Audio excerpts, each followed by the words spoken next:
Alright, so we're just about ready for the next match, which is Crrool and Lenophis over in the winners bracket, the winners semifinals.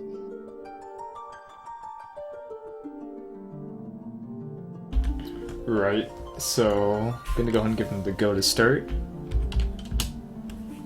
And so accompanying us this time we have Forsyth, who's a relatively new runner to this game. If you could introduce Hello. yourself. Yeah, I started running this just a few months ago. Um, I've played a lot of different FFs. I think all the main series games at this point, casually. But I had a PSP and I picked up a copy of the anniversary edition over the holidays. And then I stumbled onto the tournament. So I figured I'd enter in after I got a hold of the glitch that the run really relies on. So yeah, I've been running it, I don't know, I think the tournament's going, what, about 2 months now? Yeah, something along those lines. So what was the most difficult thing when you started out with the game? You have to learn the glitch immediately, Yeah. because the entire run hinges on learning the equipment glitch, but it really wasn't that difficult. I actually watched your video about that, and I was using that in doubles notes to learn the route, so I did a handful of practice runs just to get myself familiar with the route, and then I went from there. So right off the bat, you can see the first menu. Leno is done extremely fast. It looks like he's been practicing it. I've seen them both practice this morning, so this should definitely be interesting. One thing to note is that since this is double elimination, in the last round it was basically whoever lost was out of the tourney. This round they still get a second chance, so whoever loses this match will actually be playing Pikmin Steve in the next race, and whoever wins will be going straight to Grand Finals. So, like, winning this race is still important, but it's not as vital because you're not going to see like a complete knockout of the tourney. So there's a bit less pressure, but it's still going to be very interesting, that's for sure. Wow, Leno, 102 exit Cornelia. I'm very, very proud. One of the ways that I use to judge how fast you did the first menu is when you walk out of the castle. And I would say that anything sub 105 is really, really good. I think the lowest I've ever seen it done was a 1 minute flat. But I'd say like anything under 105 is really good because the menus are so clunky in this game, right? You actually have to go slower than you can actually input the commands, and getting the timing for that correctly for optimal speed it takes a lot of getting used to. It's not like the menus in other RPGs where you can just blaze right through it. You actually have to like stop and wait a fraction of your second to let your inputs register.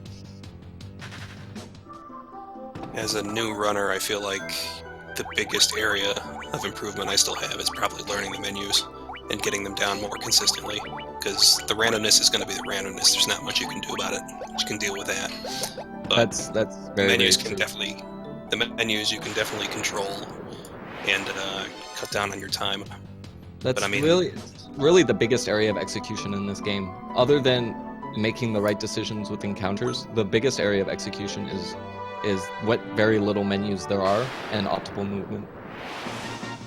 And those are the things that to improve your time. Yes, you need to get lucky, but that's the really that is the biggest area that you need to work on as far as improving your time for any runner.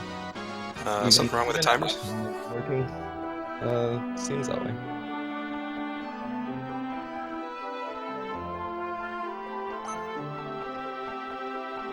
We should get the timers fixed in a couple of minutes.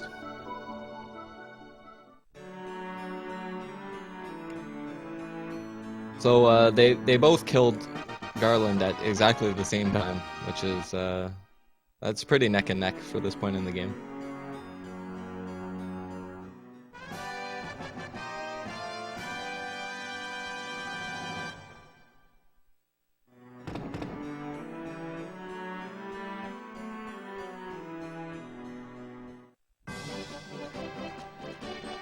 One thing I learned that wasn't in any notes that after watching enough people doing it, was that you could hold down X to scroll through, like, level up messages and stuff like that. Oh yeah. It wasn't very obvious when I started playing. I didn't include that in my notes because I didn't think I didn't think that needed to be said. I just assumed that everybody knew that. Yeah, I was mashing at first, and then I was looking at other people's streams and watching them and realizing they're, like, going through it, and it seems like frame perfect, so... And then once I realized that you could just hold the button down, that definitely helped. In all fairness, when I first started running the game, when I got my... I think it was my 136 PB before I realized that all the cutscenes were skipped. And at that time, the 136 was good for 3rd place on the leaderboards.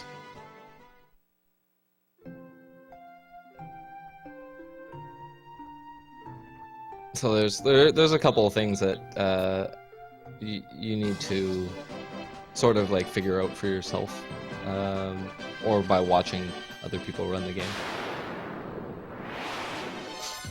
Yeah, it's actually very interesting watching people choose how they get from any one place on the map to the next place, because people have a lot of different ways to do it. They use a lot of different, I guess, what is it? What's the term I'm thinking of? Movement. Yeah, they use different movement, they use their own cues for... Path. Yeah, paths, cues. It's interesting, like, some people use the same path every time, some people vary. They go different ways every time. I go different ways every time, sometimes. I try and use the same amount of tiles and avoid the forest tiles as much as possible, but you'll see me change which tiles I actually walk on, depending on the run and how I feel.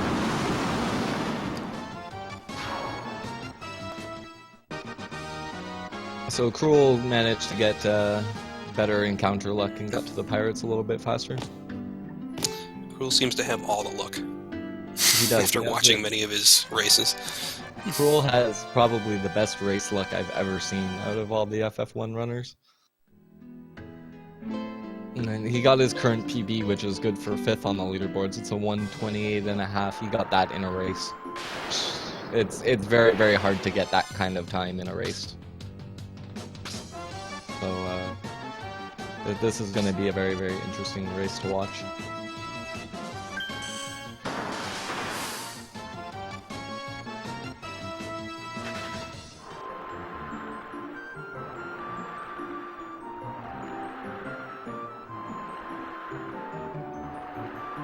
Crrool got the Sahagin Big Eyes encounter, and he's choosing to attempt to run away on the first turn. If he is successful, it's faster, but the Sahagin Big Eyes is an encounter that can waste a lot of time because it is hard to run away from.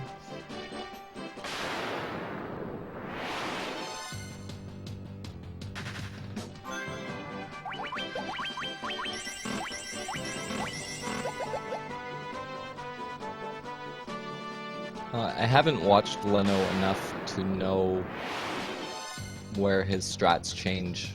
But I know he uses different strats than the majority of other runners, so I'm trying to watch out for where he buys some unique equipment that you don't see any of the other runners use, so I can point it out. I know what it does and why he uses it, I just don't remember where he gets it. It's usually around Ice Cave, I think, where his route differs. Yeah, he goes and gets some different equipment early on in the run, too. I know he gets black robes, I think, as opposed to black garbs.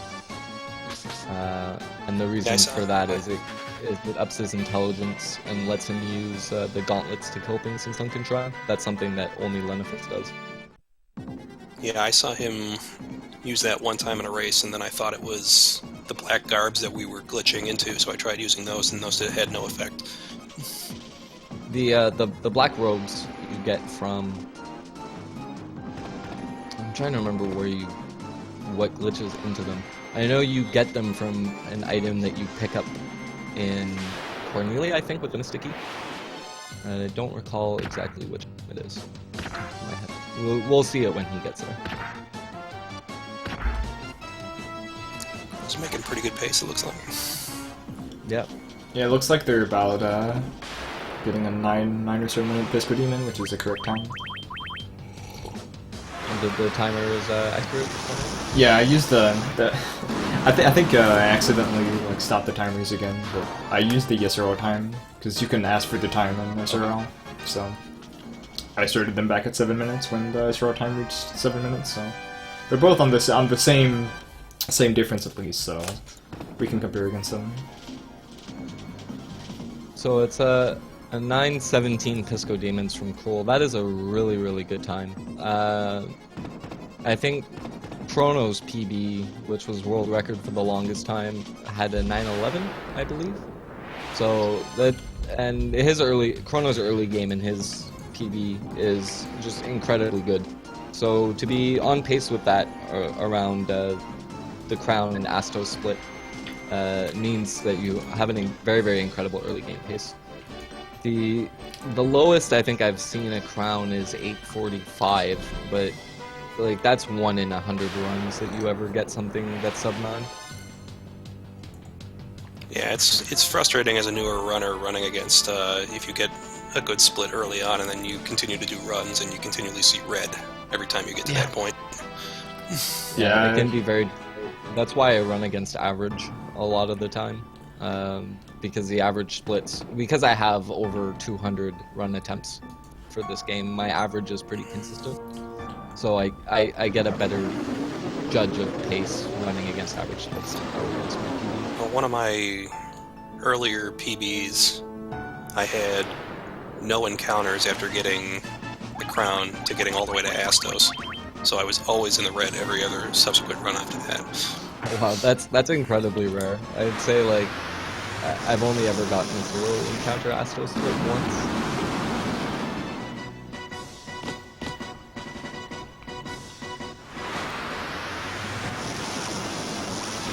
So some bad luck on the walk to Marsh Cave has put Lenophis behind. Yeah, he got into a scorpion encounter that wasn't cooperating with him. I had a very similar thing happen in one of my recent races. As Crrool has given us spoilers in the chat, he's getting a 2-turn Astos fight.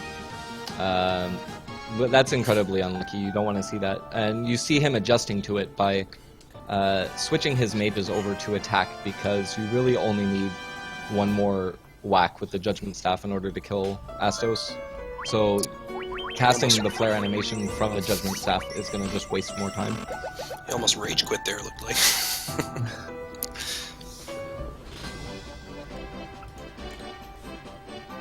But yeah, actually, I think I'm one of the few runners that is actually running on a console. In comparison to, I think most of the runners in the tournament were running on emulator. Yeah, these two are running it is, on console as well. Yeah, it's one of the few things that it's very easy to accidentally hit the button that brings up the menu that Crrool did. If you're just not paying attention. Yeah, running this game on console with ISO compared to running it on emulator, there's very, very little difference in timing. But if you're running the UMD version of this game on console, you probably lose about 2-3 minutes to loading time, which is interesting to note. The only real difference I've noticed between watching others, especially those on emulator, is that my particular console has a significant access time for the memory card the first time I do it in a run. After that, it's usually done. If I can like delete a previous save before I start a run, then it's usually not an issue during the run. But yeah, that's definitely a thing. When Crrool used to run UMD, there would be a huge amount of lag when loading rare encounters, like the one in 64s. So what he did, it was very interesting, what he did to compensate for that was he did the full bestiary run. So he had every single encounter in the game, and then he loaded a new game off the save game clear data, because having the enemy in your bestiary actually stopped the lag that he got encountering them.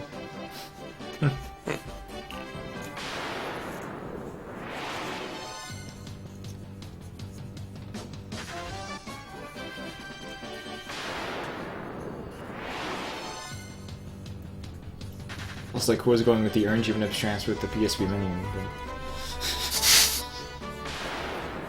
Yeah, he's saying in chat that it's acting up. So what is that? That's... I'm not too familiar with that since I don't run on console. Is that some kind of button on the PSP that brings up the menu? It would be the home button on Right. the PSP. Is it the home button? I have it right in front of me. I think it is the home button, yeah. Yeah, if you press the home button, it brings up that menu. It's like kind of near where you would grip with your left hand. Well, he's in Matoya's cave at around 14-15, so maybe that is manipulating the RNG somehow, Kappa? Maybe. Yeah, it's a hidden strat he's been keeping from everyone. Who knows? Who knows?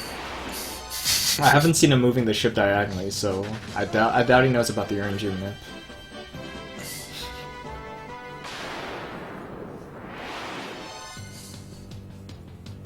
Yeah, if you haven't noticed, there's a lot of superstitious things that a lot of the runners in this game tend to believe. Wow. The forest tiles one is pretty legit, but stuff like moving the ship diagonally is kind of like an insult. Yeah, because as we mentioned before, essentially, like other games, you have a seed, but your seed changes every couple of frames that you're not moving. So there's two like theories basically. Like if you walk perfectly, you're eventually going to get an encounter. But if you stop from time to time, it's possible that you could get less encounters on average. So every time I try to do it, it just doesn't work. So I just try and move well, basically. The other superstition with this game is that if you run the game while listening to ghetto funk music, you get a free world record. Hey man, I didn't say free world record, but you get a good beginning game if you listen to Japanese funk music. I can't wait for the day when the world record has funk music again. Send me some funk music and I'll get the world record.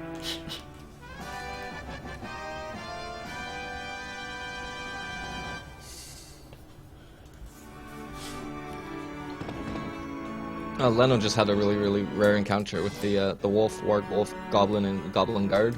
That's a very, very uncommon to see encounter. It doesn't change anything as far as his ability to run away or his time, but it's just interesting to note that that is a very, very uncommon encounter. Because of the nature of how encounters work in this game, is you have a percentage. It's like a chance out of 64 chances to see a particular encounter. So you heard us talk in the last race about certain encounters that are 1 in 64 chance to see. Some of them are 3 in 64 chance to see. Some encounters are 12 in 64. So when we run into one of those rare encounters, we generally just note it in our head. The only really ones that you don't want to see are some of the 1 in 64s. Because of our high agility, because of our equipment, the majority of the 1 in 64s don't affect us very much. It's just an encounter that we run away from. Yeah, there's not many particularly dangerous encounters during this portion of the run. There's just a lot that can slow you down. Yeah, like we said in the last race, the first real run killers don't show up until Cavern of Earth V3.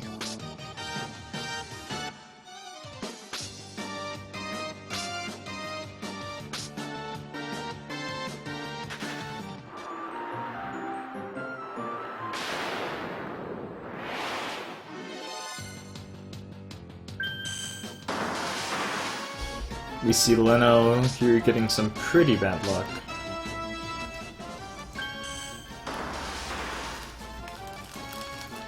To see encounters.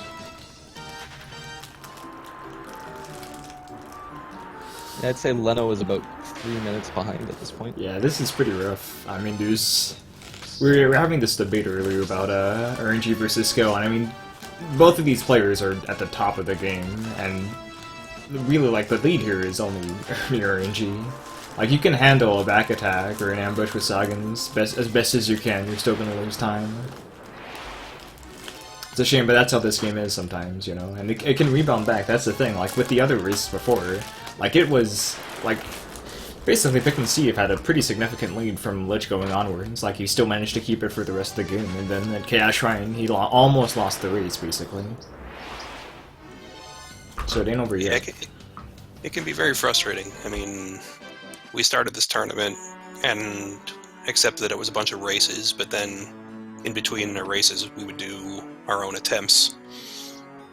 And you would tend to find that if you do attempts, you get better results in general, but because you can reset at any time and do what you need to do to get better times. But in a race, you can't do that. So you have to safety save, but also you always tend to just think that you get worse luck in races as well.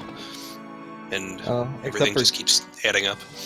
Except for Crrool, he gets amazing race luck, as you can see right now. He is, as much as you can be on world record pace at the beginning of the game, he is on world record pace. As much as you can be at this point in the game.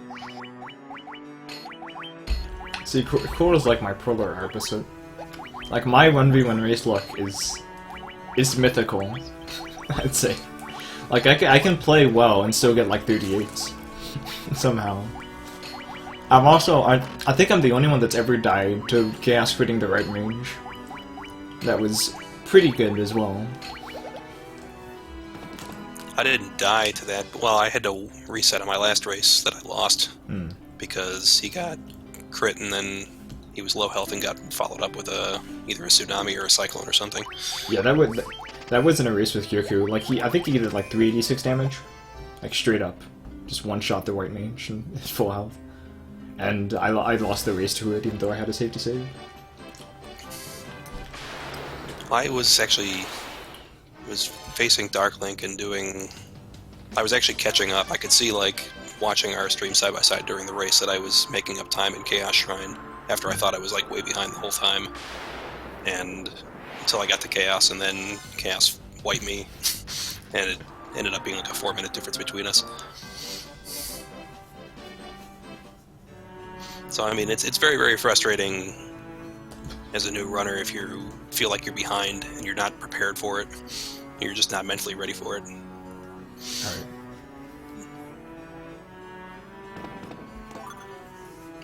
It's very easy to tilt if you're susceptible to tilting.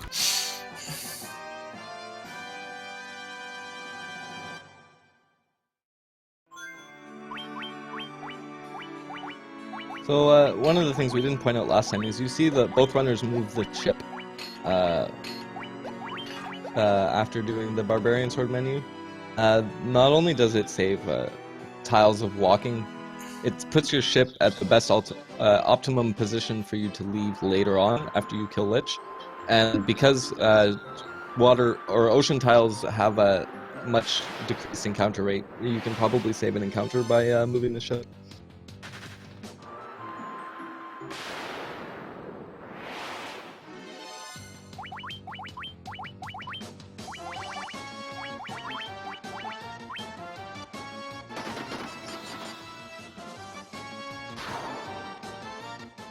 Just noticed their character names. Yeah, both of them opted for funny party names.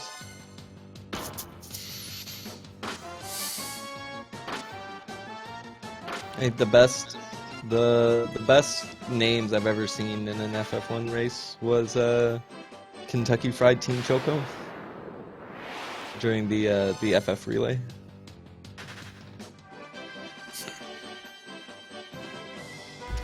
Yeah, the FF Series Relay is going to happen again in June, by the way, so that's definitely something to stay tuned for. FF1 PSP isn't going to be featured, but we're going to be seeing FF1 GBA possibly, just for some variety. We saw Crrool save at the beginning of this floor.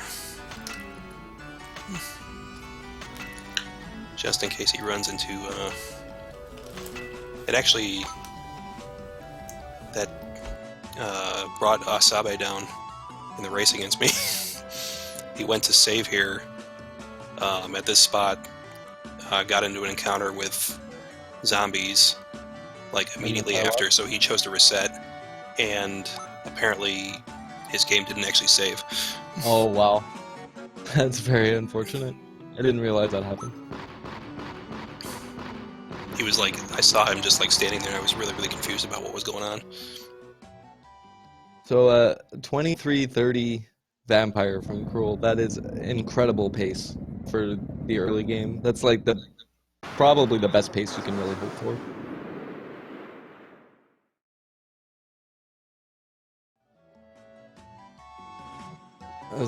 As we can see, Crrool's race luck strikes again.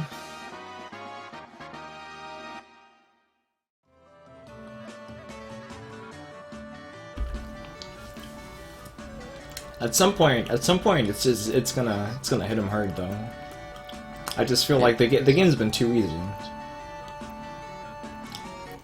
Yeah, that's one thing I noticed too, is that it seems like if you get good RNG in the early half of the game, you tend to get bad RNG in the back half. Oh yeah. And vice versa. I think seems to even out.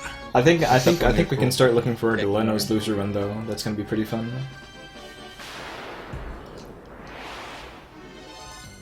Yeah, it's like I said, anything can really happen. In my race against Leno, I was 4.5 minutes ahead and ended up 4.5 minutes behind him.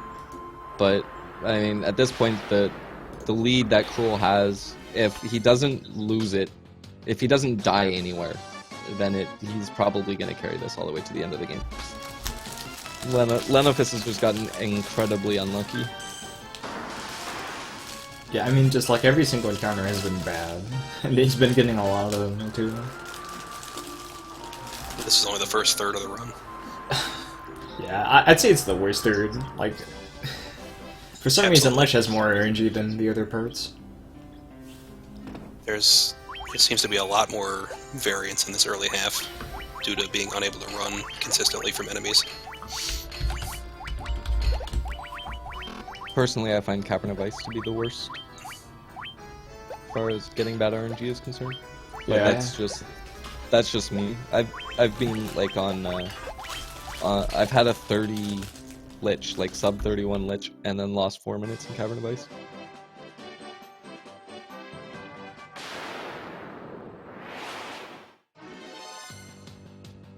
Because to not lose time in Cavern of Ice, everything has to go right. Everything, because every single encounter that you see there is bad. So it's just a matter of getting the least of all the evils there.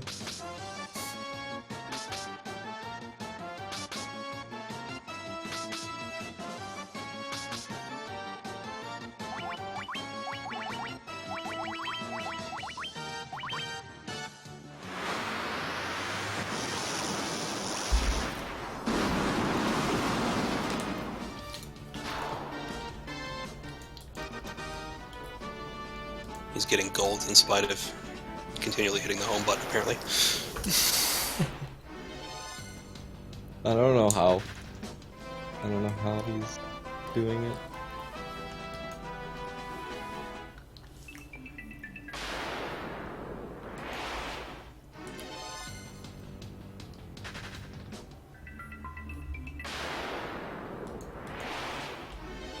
Sub 27 Earth Rod. I've never been on a pace that good.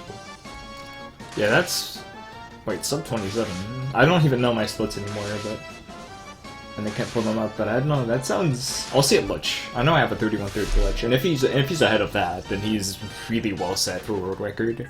Because basically, like, every time I've been ahead of Lich, I've always managed to save time afterwards. Like, my ice gathering is already bad enough, and then I can save a minute on Lich too.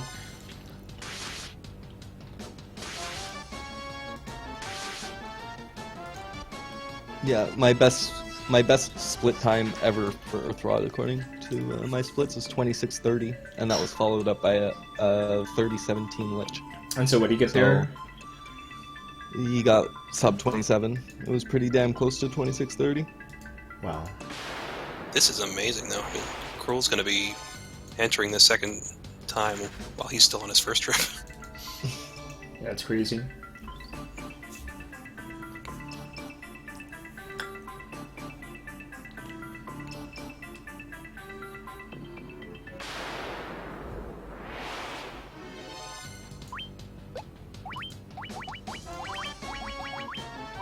And it's rare to see this much of a lead this early.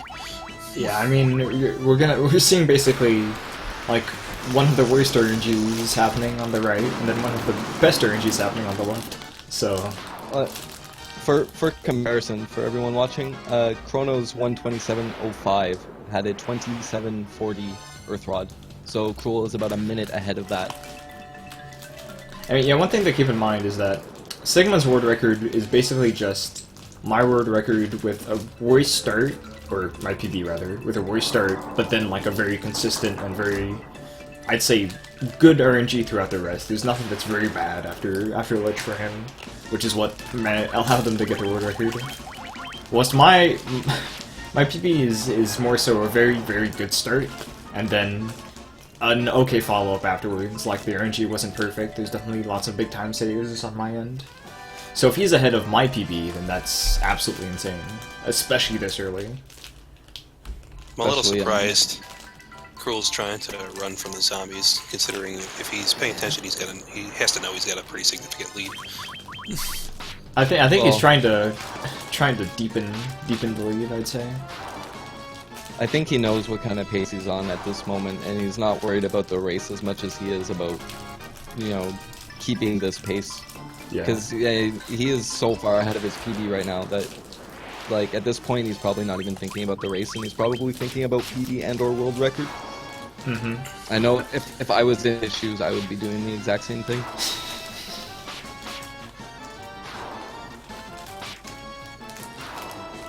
Crrool's also stated that he tends to like not make differences between doing runs and race runs. So I mean, he tends to save in the same locations at all times.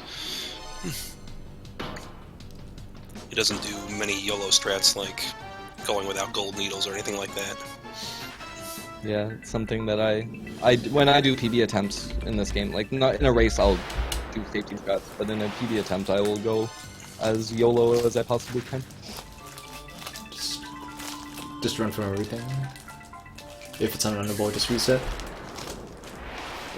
He's having a pretty bad Coward of Earth E4. Yeah. But Also, of it, though. I think I have yet to beat my Lich split.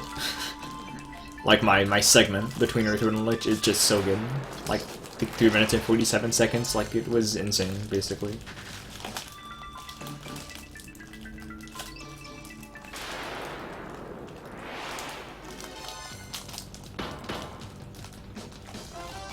I don't know, it looked like Crrool went up on the high path on that floor. I think you're supposed to go the high path. I don't know, that's the way. I I take the bottom path, sometimes I take the high path. I really don't know which one is faster. I think the high path is faster. No, the middle path is actually the fastest. Huh. It's the fewest number of steps. I've counted it out. It's something like 6 more steps going high, and I think 2 more steps going low. So that, I'm looking at chat here. Crrool was ahead of the splits that we were looking at, and he's lost time to it because of that before. Unfortunately, he's lost that whole minute he was ahead. He's still on a very, very good pace, though. 32.05 Lich is still definitely a world record pace at this point. And by comparison, I think the current world record has a 33.5, I think. I think 33 flat. Or something, 33 or 6, something along those lines. He's only 30 seconds behind me, which is easily made up over the rest of the game, so... At this point, I'd say Leno is gonna be very hard-pressed to catch up. Not to be pessimistic, but I mean... Than everyone else, he has to get a very, very unlucky death where he hasn't saved in a while. Because if he dies right after he saves, then it's not going to make that much of a difference. Yeah, that'd be very unlikely at this point.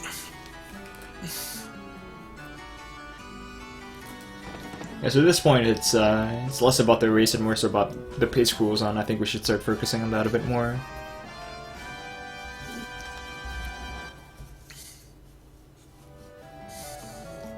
If he dies right after he saves, then it's not going to make that much of a difference. Yeah, that'd be very unlikely at this point.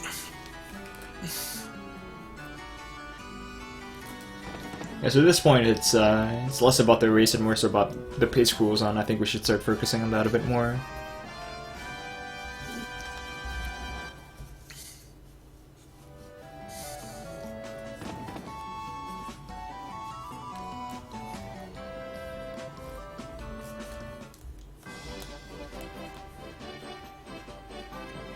Also, Leno has his thief in front. I just noticed that. Huh. That's something I have seen him do before. I Just think not sure I think why he does all of that. us do black mage, white mage for Barbarian Sword. We switch those two, but I think you can also just switch thief and white mage. That also works. So I guess he did that. Wasn't following that exactly. It looks more like he switched thief and warrior. Yeah, yeah, I think that's what happened. Yeah, to get access to black mage, yeah, that's what happened. I mean, it doesn't really matter. It's whatever you're comfortable with. In the end, it's the same amount of formation changes, so.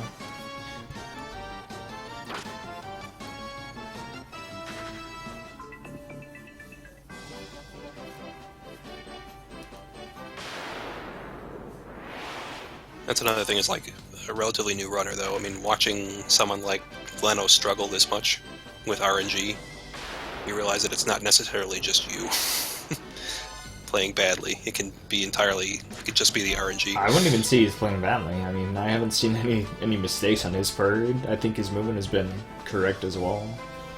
It's just yeah, I mean, really it's just a matter of like looking at it as yourself. I mean, as you start to get better and better, you start to get more frustrated with runs because it takes more time to invest to get to a better run. Yeah, basically, like, the portion of the run that needs to go well increases. I'd say at this point, world record, it needs to have like 80% of the run go well, basically, at this point. Well, so I'd say to get under like really 140, you can have only like 20% go well, and it'll still be fine. Yeah, you really need to understand what is you and what is the game trolling you, right? So you can't get frustrated as, like, if you know that you did everything right and the game's just giving you bad RNG. It's frustrating, yes, but at least, like, you have to know that it's not you. You're doing everything you can to mitigate the time loss. I feel like, I mean, the variance can easily be 10 minutes one way or the other, especially early on when you're learning. Yeah, for sure.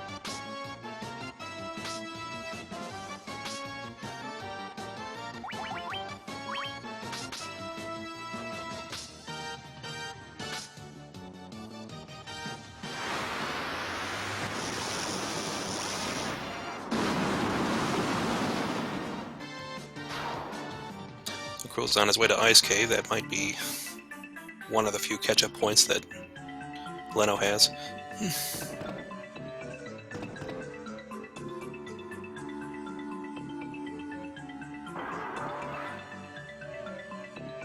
Lenophis got the clutch judgment staff off. Very, very close to a paralock there. Which would have cost him even more time. He's just had a very, very bad run of it so far. I might say, like, I'd say 35 lich is reasonable. That's still kind of bad, but 38, that took some extraordinary luck, and we've been seeing terrible luck on Leno's side ever since the beginning. Like, it just hasn't let up. And once again, like, he's getting Pisco Demons again. It's crazy. I think if you really wanted to measure it accurately, what you'd have to do is have two timers, one for that just is always on, and one that you pause outside of encounters. So you could just see how much time you spent in encounters over a run. That would give you actually a good idea of what the RNG was like. Yeah, at one point I was running my splits and I was counting the number of encounters that I would get, the number of random encounters. You see, number doesn't do, because quality is a huge factor as well. Because you could get half as many encounters. After watching it over a handful of runs, seeing how that matters, I mean, I could see the encounter rate being almost, I mean, anywhere from 20 to 25 more encounters. You can have like 25% more encounters in a run and still be faster because you got better encounters. Yeah, the quality of the encounter seems to matter more than the quantity, but if you're getting a lot of quantity, it can definitely impact it too. Yeah, I mean, that's more so in the beginning of the run where you can run from everything, but I mean, there's more so experience from other games, but like in FF4 PSP, like all the encounters take like 2 seconds, but still, I remember just being able to lose like 10 seconds on a split, just because of small stuff like that. And you know, the 10 seconds may not seem like a lot, but it does add up. So Crrool getting Mind Flayers and ooh, oh wow. Oh, the paralock, that's not good. That is not good. I think he safety saved at the beginning, so this isn't a huge deal, but that's huge time loss. So Mind Flayers have, I think we talked about this, but they have instant death associated with their attacks, and you can't protect against that. I think he's dead here. Yeah, and Mind Blast targets all of his characters, so he got extremely unlucky there. Oh. It's going to be interesting to see whether or not he just resets at this point, or if he tries to get out of it. Okay, he got out of it. That was a close call. Good thing that's why you safety save in Cavern of Ice, is because of stuff like that. Yeah, between that or Dark Wizard ambushes. Hail on the Black Mage. Yeah, I mean, Mind Flayer ambush or Dark Wizard ambushes can easily set you back. White Dragon ambush, any Undead ambush, Cockatrice ambush. Literally, there is no good encounters that you want to see Cavern of Ice. They're all bad. It's just a matter of how lucky you get with those bad encounters. It seems like you're the only person who ever runs into the White Dragons, though. I know. They're a 1 in 64 encounter, and I've run into them. At one point, I had a streak of 8 runs in a row that I ran into them consecutively. They can really hurt you. What are the odds of that? Yeah, one Ice Storm. One Ice Storm here can really hurt you. I mean, whereas when you fight them later in the Chaos Shrine, they're only doing 40 or 50 on an Ice Storm. Yeah, that's because Survival Vest gives you elemental protection as well, I think. Is it that or Ribbon? Oh yeah, no, it's the Ribbon that gives you elemental protection. Yeah, you get 50% defense against elemental attacks with the Ribbon, as well as protection against instant death, quake, and yes. Okay, I'm gonna go ahead and look at... So for comparison... Sigma has a 4136 Evil Eye, so... Looks like we're pretty even with that still, with Crrool, despite some energy problems. Yours is 3940, I think? No, I think I lost time. I lost at least a minute on Evil Eye. I don't think it was that good. I have your splits up. Okay. Sub 40, I have your splits up. And mine... Oh, so Sigma's like Sigma's like a minute and a half behind me? I guess that makes sense. Huh. So my PB as well. A minute and a half behind you there. So he is ahead of the current world record in there. Still. Yep. Crrool's choosing to heal after fighting the Evil Eyes for the grind, just in case Evil Eye outspeeds him. I mean, that's very rare because he black garbed on both mages. He should never get outsped here. There's also what Crrool isn't doing that I'm surprised at is the optimal way to grind this fight is to defend one and attack with the other, because it saves frames, and he's attacking on both. By the looks of it. I mean, it ends up being like a couple of seconds over the whole thing, so it's definitely worth it. I mean, I do attack with both, but I also only put Black Garb on 2 characters. I only attack with the Black Mage, and I use the White Mage to defend because it saves frames.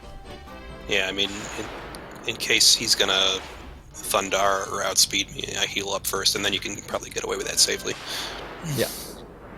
I mean, after the first Evil Eye, right? Once he uses Thundara, you attack with both. If you only Black Garb 2 characters, you attack with both, or one in the case of if one of your mages dies to Thundara. But on the second Evil Eye onwards, you attack with one and defend on the other. Preferably, you attack with the one that has the Black Garbs. It may just be a runner preference at this point.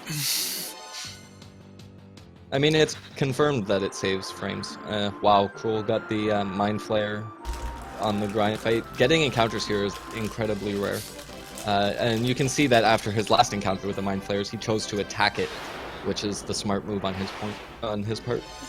Yeah, so I think the reason to heal there is less so because of Evil Eye itself and more so of the possibility of getting an extra encounter outside of it. Yep. I don't know, I'm not typically worried about getting an encounter there. It does happen every once in a while. Happened in my race against Leno. I got Mind Flayer ambushed, and that's what cost me the race. I mean, I lost one run that I was doing because I didn't heal beforehand, and he Thundared and rolled high, like over 80, I think, for my mages, when I wasn't expecting it. Ooh, 2 white dragons.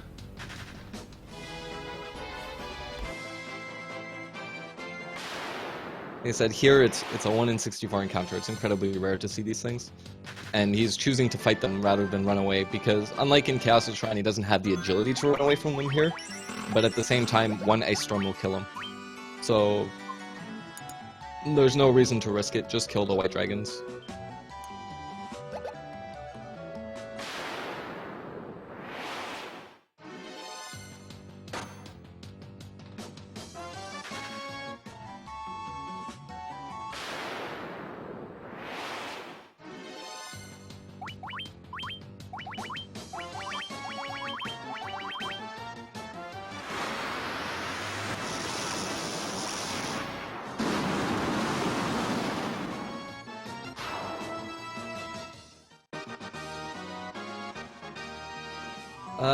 There is differences between the PSP and the GBA versions. The one major thing to note is that the equipment glitch that we use in this run is exclusive to the PSP version.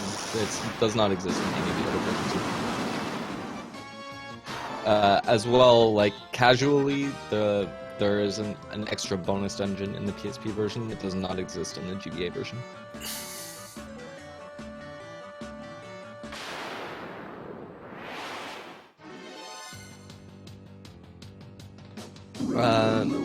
You see Lenophis is stopping to fight the Pisco Demons because they have a flag that makes them unrunnable. I mean, the only other combined difference is the GBA and the PSP are using a different magic system than the NES and PSX versions. Yes, that is also worth noting. In the GBA remake and continued on into the PSP version, they implemented the MP system that existed in all of the other Final Fantasy games, whereas NES and its PSX port had a different magic system.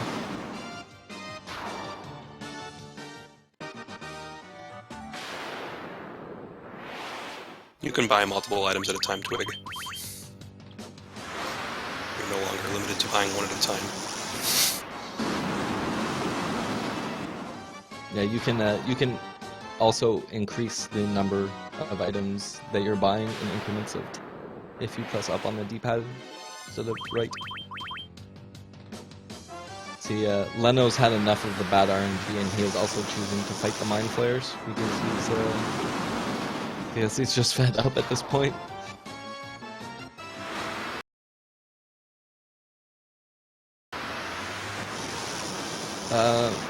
Something that's interesting to note about this section that Crrool's at, in this little desert it's possible to encounter sandworms, and they know a move called Earthquake, and Earthquake can potentially instantly KO all of your characters. It's a risk that did not exist in the route until we rerouted it to go get the airship before going to Citadel. I did some extensive testing on it and determined that on average getting the airship and taking it to Citadel was actually faster than the old strategy, which was to sail the boat to Citadel and get the airship after.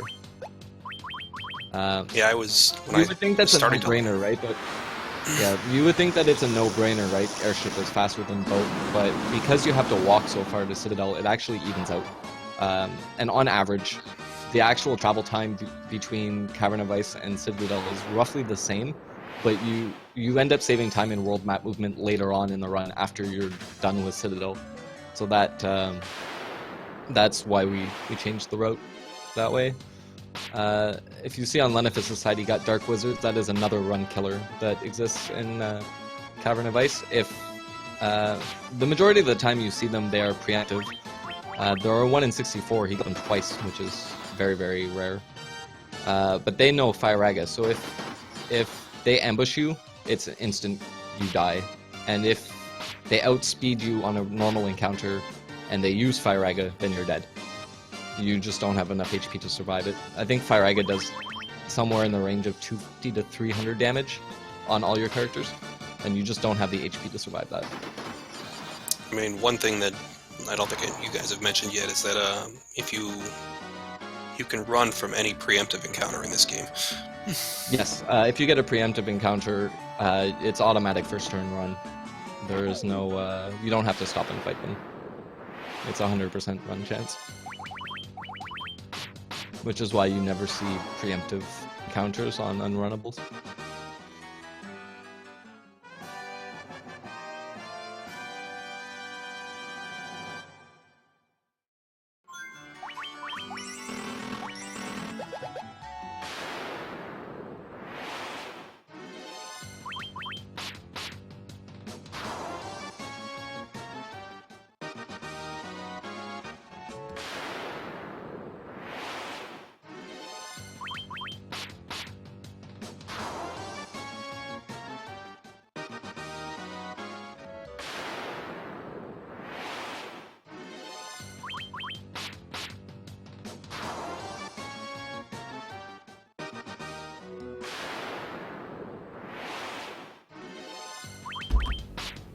Yes, as MTI points out, that is not true in Final Fantasy II. It is just Final Fantasy I that is the case.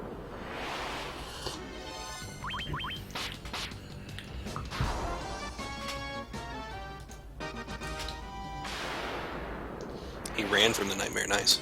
So it seems like Crrool's lost a minute compared to Sigma over this segment.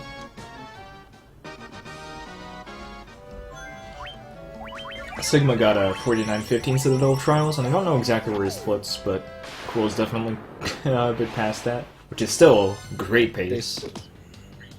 I think they split at the same. I think they, well, Crrool splits on hitting the chair. I think. I think Sigma splits at the Dragon Zombie. Positive about that. I split at the Rat's Tail. He is about a minute behind my split as well. So he lost some time in Citadel and the trip back to and the trip to Citadel. He lost. That's not to say that he can't make that up anywhere. Yeah, it's gonna be hard because I think Sigma's PB, this is where it starts really getting good. Mine as well. My PB, surprisingly, is actually almost identical to the world records in terms of the late game RNG. The only difference is that my early game was a little better, and my splits are a little more balanced than Sigma's. But I'm 1 or 2 seconds off of him at Tiamat 2, so we're pretty neck. Like, I compared our splits, we're pretty neck and neck. McFruit, I believe their PBs are only about 2 minutes apart, maybe? 1.5. Yeah. Only 1.5. Between Crrool's PB and the world record, is there a 1.5 difference? I recommend everyone just check out the leaderboards. It's definitely... The times are, like, really close, actually. And it shows a prediction we had made, like, before the tournament started, that the average time for this game should be around 135. And we can see that with most of the times.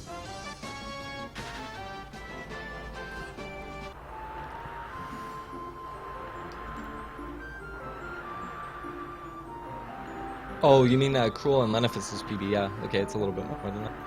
But, well, I know it's about a minute and a half. Oh yeah, it's a minute and a half. Yeah, they're side by side on the leaderboard. It's about 1 minute 44 exactly, if we're gonna be finicky about it, but...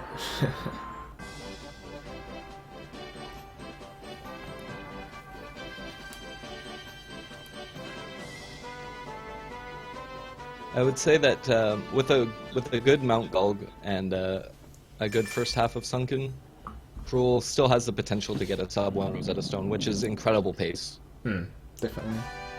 I can't remember, I think I got a 58, my PB. Sigma had a sub 59, I believe. Yeah, I think me and Sigma both have, let me check. Sigma has a 50-55, I believe. You have a 58-53. Haha. How did I lose 6 seconds over the rest of the game? My best ever Rosetta Stone split is 57-17. What happened to the rest of the run, man? What happened to the rest of the run? Yeah. I died to white dragons in Chaos Shrine. And that's like... It's like a minute ahead of my PB, and you can save a minute on this shoot. That's like 124 material. At the time, I was 125 pace going into. Wow, man. Leno's going for his different path, it looks like now. Yeah. The thing to note, like you're gonna see a completely different route between the two runners now. Lenophis does the dungeons in a different order than everyone else does. Do we know if Lenophis does Mount Gulg last? Does he think? Oh, does he get haste for the ninja as well, or not? Yes, I think he does. I don't recall if he does. I think that possibly saves a turn depending on the RNG you get in chaos, so it can be worth it. It does world map movement wise, it is slower. Yes. But you can gain time on chaos, so it can be. He also does. He also saves time in Sunken Shrine because he gauntlets everything rather than Judgment Staff. Alright. Yeah, so he picked up Oxyale on the way, and now he's doing Shrine, or Citadel.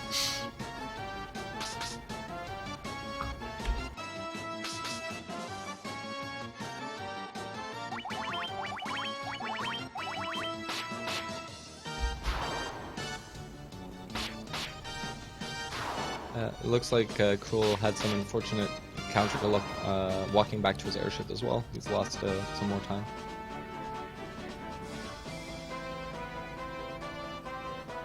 Probably about, say about 2 minutes behind the world record at the moment. He's still potential pace for him though. Yeah, it's hard to keep such a good pace, to be honest. I mean, the goal here in Mount Gulg is to be walking on the lava tiles as much as possible, because while they damage your party, they prevent encounters. Yeah, and with the airship reroute, we also have Hilara before Mount Gulg, so it makes healing in Mount Gulg much faster. Like it's 2 Hilaras and you're at full HP. It only takes 2.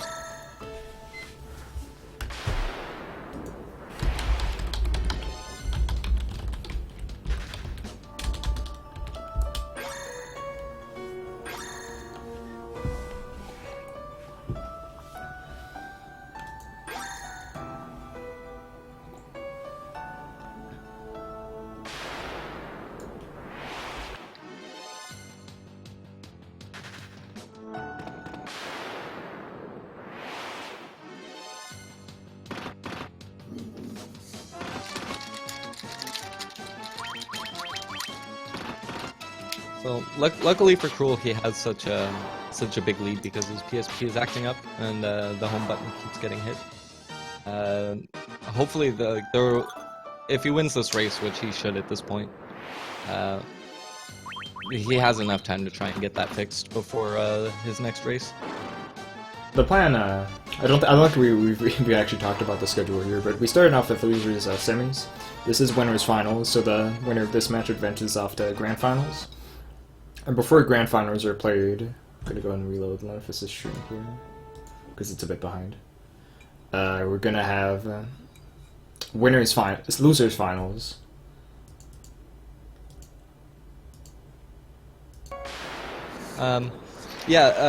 FF9 was interesting. It is the thing that Square did with Final Fantasy IX was they put in a lot of throwbacks to earlier Final Fantasy games. Final Fantasy 1 being one of the one of the throwbacks.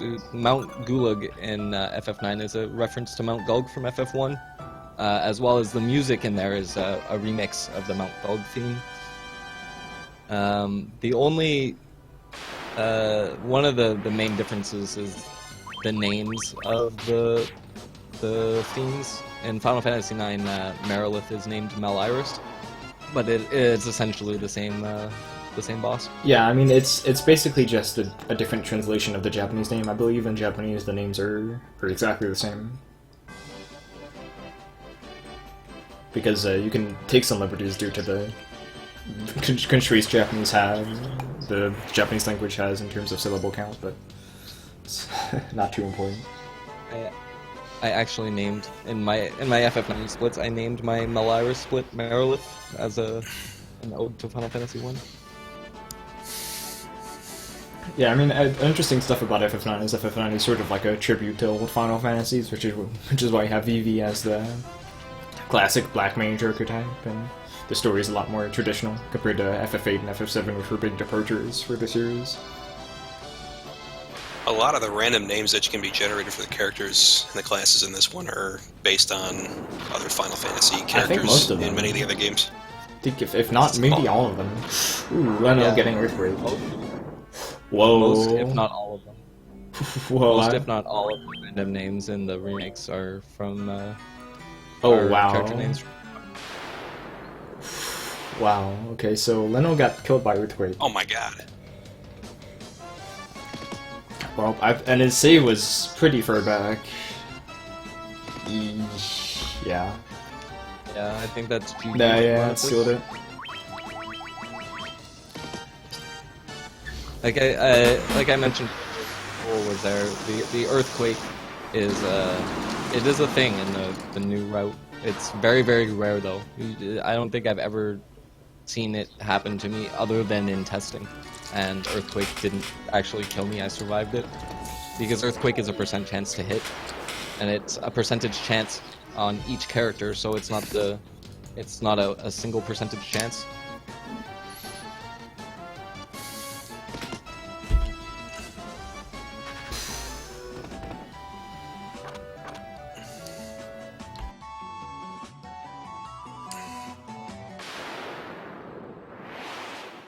That sits him back, what, 15 minutes or so?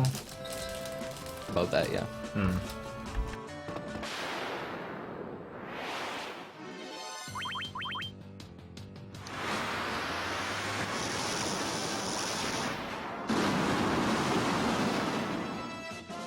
Well, like we mentioned in the last race, Citadel of Trials is not a very common place to die. So while Crrool saves there, most other runners don't ever think to save there because it's not a...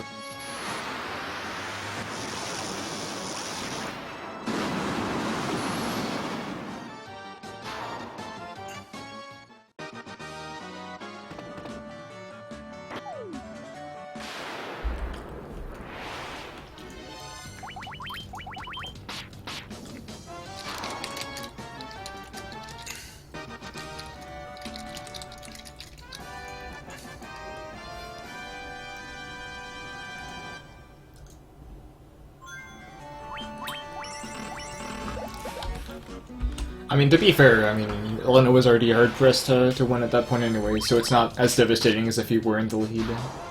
But it's still terrible luck, and it's just a shame in general with all the luck he's been having. That's just the cherry on top of the batter and G-kick. I've actually never seen that. And I never would have tried to save against that or anything.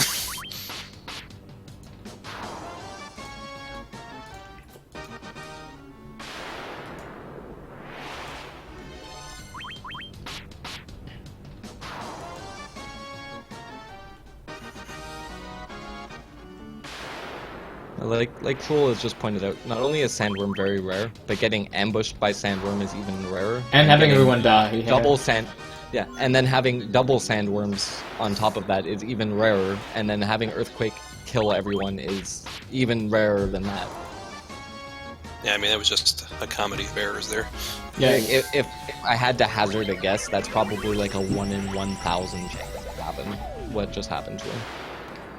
yeah. I mean, at least the silver lining is that he can still. He's not out of it yet. Like he's not going to get dropped out at this point. He's going to go into losers brackets and face Pikmin Steve at this point, unless Crrool dies in similar fashion, which it's a bit late for that at this point. I mean, he's unlikely to see worse luck than this in a subsequent race, though.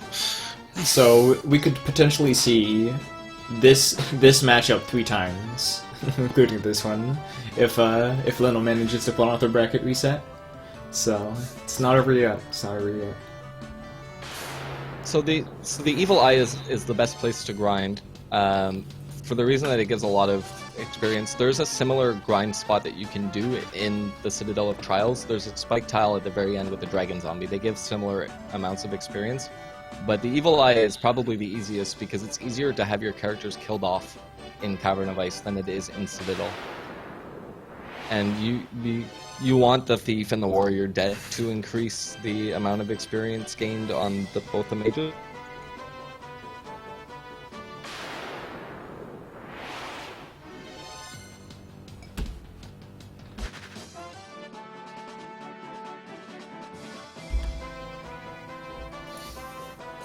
We didn't note this in the last race either. You saw Crrool pick up the chest with the light axe from the right side and not take it from the front. It's because there's an encounter tile right in front of the treasure chest. Every time you step on that tile, you get an encounter.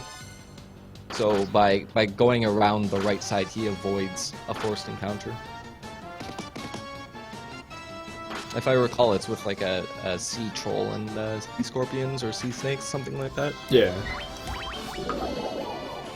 It's an encounter that's easy to run away from, but it's avoidable. So we just go around the right side to pick up the chest.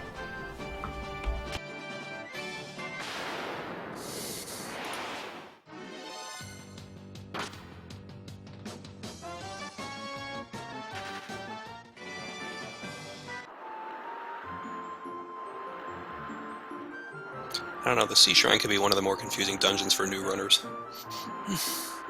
Yeah, there's a few paths in Sunken Shrine that you can take to get where you're going, and it takes a while before people find the optimal path. The best way to find out when you're learning the run is really just look at a map. There's maps for all the dungeons available online, as well as I believe I have maps in the public notes I made available. Yeah, that and Chaos Shrine are definitely some of the most confusing places to go. As well as Citadel can definitely be very confusing. But honestly, I mean, I don't get confused anymore. I've been running it for 2 months now, and I never have to refer to the notes at this point, and I know where I'm going. It's mostly just execution that I'm looking to improve. Yeah, I mean, this run isn't too hard to learn, to be honest. Like, once you get a hold of the maps, you're already a contender for some of the top times. Like, there's only a handful of menus in this game. It feels like a very easy run to learn, like a very beginner's speedrun worthy. I'd say this is like, game. if there's one RPG, one game to get you into RPG speedrunning, it's FF1 PSP. Like, it's pretty good way to get into RPG speedrunnings, and a lot of people that run FF1 tend to branch out into other games as well. So.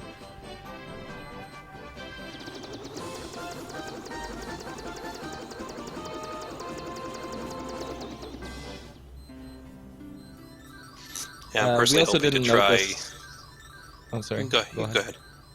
We didn't note this the last time. You just saw Lenophis in the caravan also buying Giant's Tonic. The Giant's Tonics, when used as an item, increases your max HP by 200 in the middle of a fight. And that's basically all it is a safety item for the final boss. Your Black Mage and possibly your Ninja have the potential to be at too low a health to survive some of Chaos's AoE attacks, so we pick up the Giant's Tonics in case our HP roll is bad. All I was going to say is that I'm personally hoping to branch out and try the PlayStation version of this at some point. Try runs of it.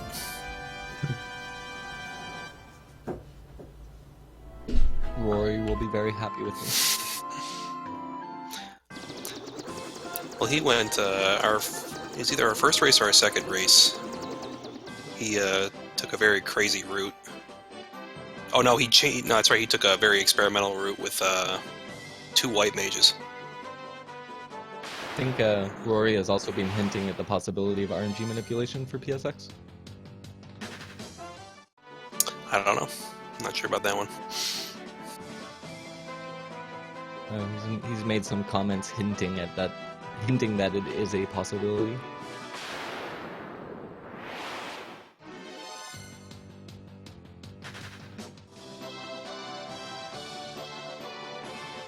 I mean, he took his experimental route during our race, and he was actually well ahead of me. But the problem was that his route completely fell apart against Chaos. Yeah, though I mean that's the thing. In any version of this game, including the PSP version, the majority of the route is more about setting up for chaos than anything else. Like, yes, we do all the stuff that we have to do, obviously, but any of the detours that we make, the grinding, the items that we buy, it's all set up for the final boss. It's because, especially in the PSP version where we have the equipment glitch and no boss is really a threat, everything that we do is essentially just preparing ourselves for the final boss fight.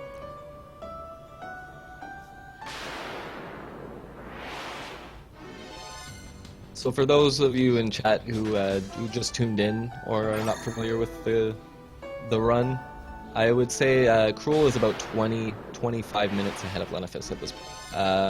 Lenophis was about 5 minutes behind before he died, and that cost him about 15 minutes. So at this point, it's Crrool's race to lose.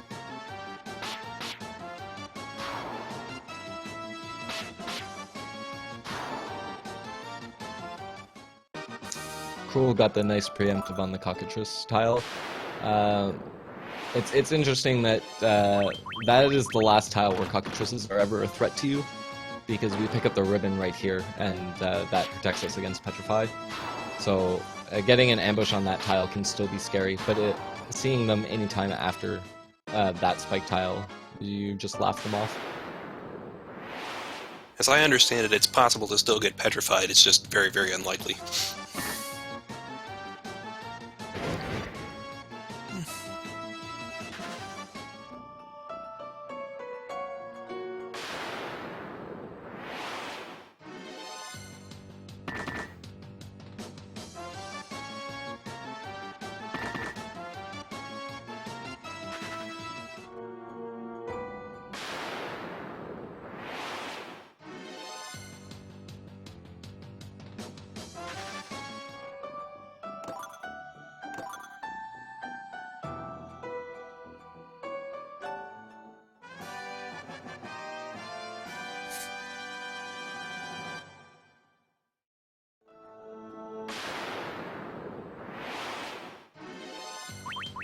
I'm not sure how Crrool's PB looks without actually looking at his splits, but I'd say he's about 2 minutes behind the world record at this point.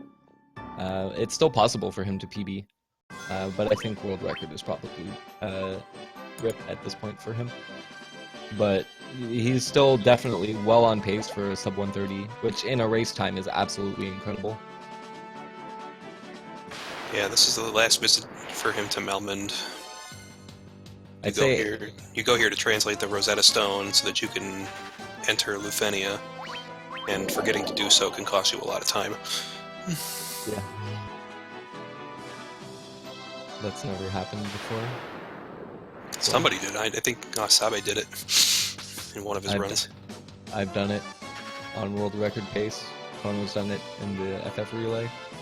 Definitely a mistake that everybody makes at some point, and then they never make it ever again. Yeah, every mistake that tends to end a run is very much a learning experience in this game. That's the way I approach speedruns. Not just this speedrun, but any speedrun, is that if I make a mistake, I aim to only ever make it once.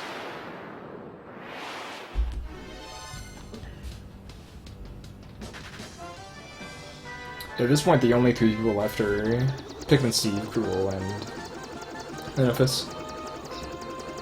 So it's one of those three are gonna win. Yeah, the winner of this match will advance to the grand final, and the loser will face Pikmin Steve in the loser's final.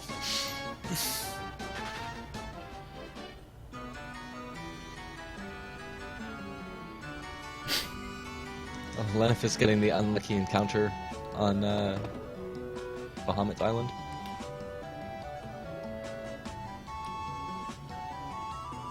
It's so unfortunate to see, like, watching Lenophis's stream. I'm not even playing it, and I'm really salty. It's just whatever I would feel can go very wrong. demoralized. Yeah, whatever can go wrong has gone wrong for him. It's very unfortunate.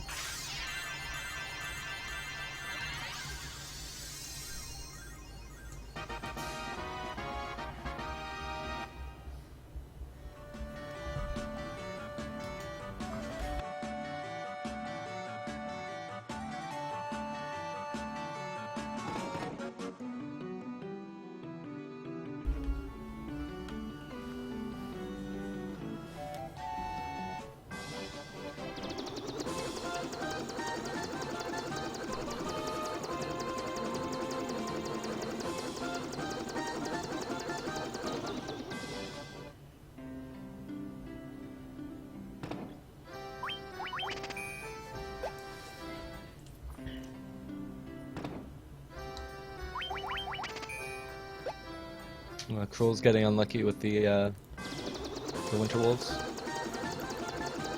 Yeah, it was an ambush by the looks of it. Getting ambushed by 7 is really annoying, especially if they Ice Storm you.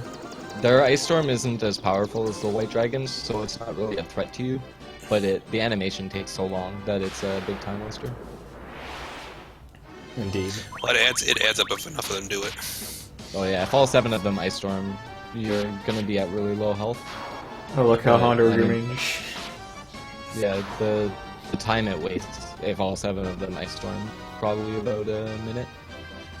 Plus if any of them Ice Storm on the second turn while you're trying to run away. So it looks like Lenophis is about on, what's that, 45 pace or so? I think it's the blue guy, of course.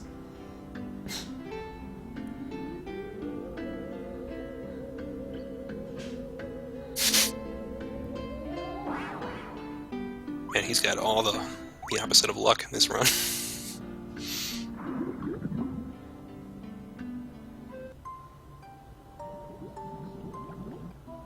You just got the troll NPC too, which is... I would be so frustrated if I was in Lenophis' shoes.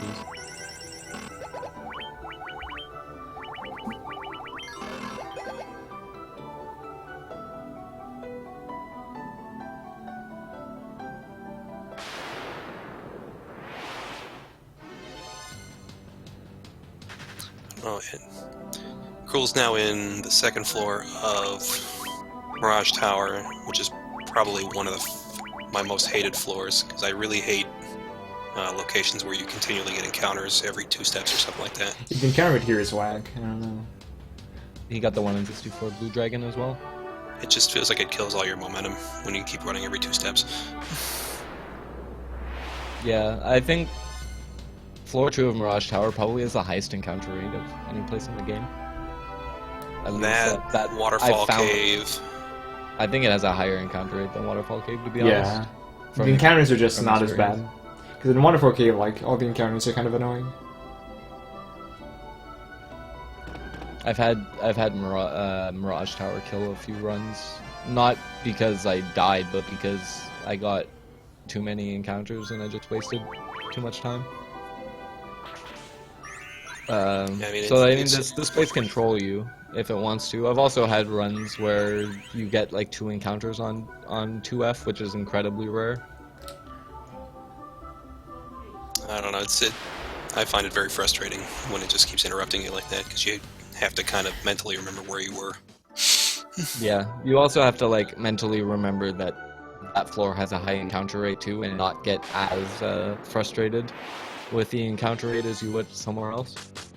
Yeah, managing your expectations and your frustration level is definitely a part of this run.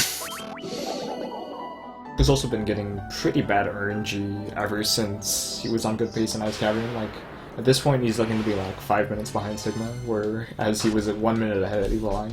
So, that's pretty harsh. Yeah, I think he's 5 minutes behind that. Yeah, but he knows he's comfortably in the lead at this point. Oh yeah, So it's I mean, not a concern. yeah. At this point, as far as like the race is concerned, he doesn't really care. Yeah, I think if Lenophis hadn't died, this may have been a bit closer, but... Oh well.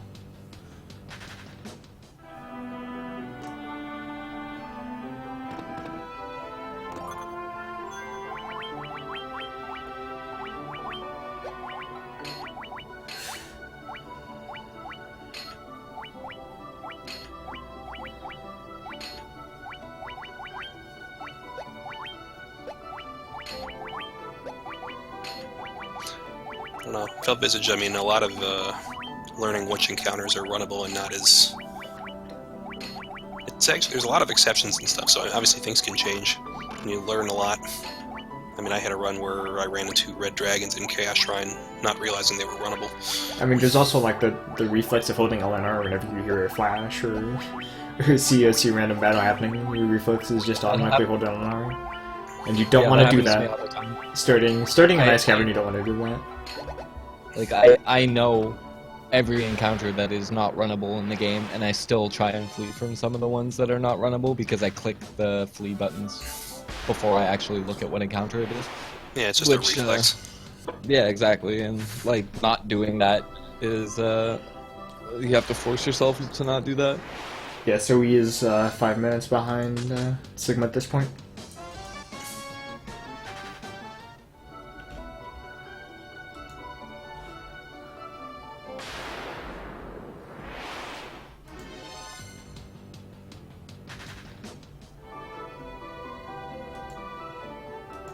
Yeah, Leno's menu is different there because he does, like I said, he does things in he uses a different route than everyone else does.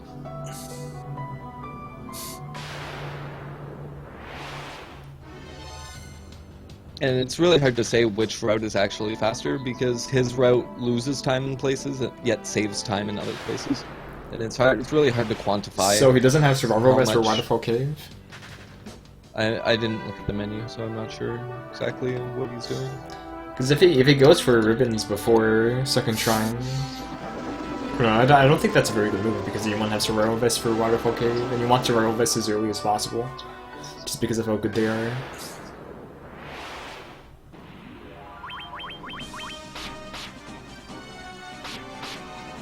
Yeah, so Crrool is now heading to the final dungeon.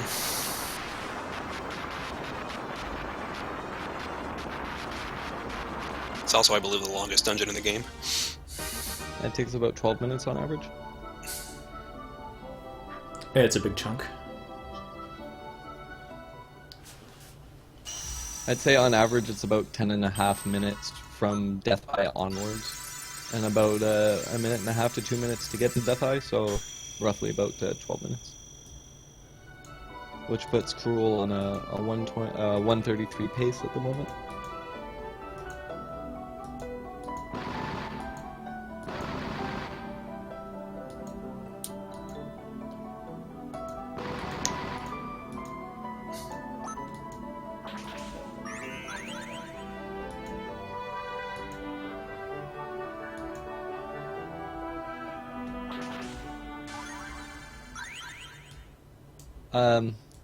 The route that Crrool's using, I believe, he's saying it's confirmed faster, and that would be faster on average. But I'm not sure I'm not sure that it is faster on average.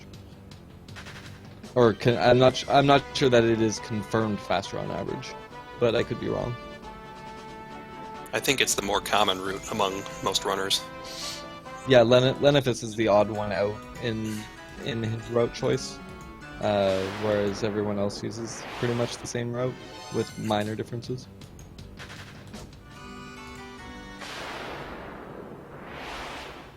Like I said, it's hard to quantify because he has different gear in different dungeons, so it allows him to use his sunken is confirmed well faster than ours on average because he can gauntlets all the unrunnables.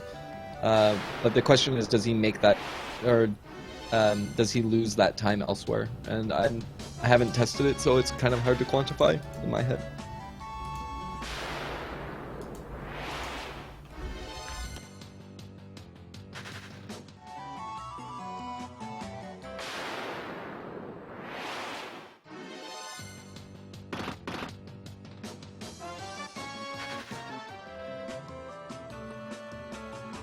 I mean, Leno's race to get into this final, again, his route got him into like a 130, so it's obviously not a bad route at all. Well, yeah, Lenophis's route is good for 5th place on the leaderboards, and he's in the winners final. So I mean, it's really hard to say whether or not it is slower on average or not. Gotten him this far, I credit him for that.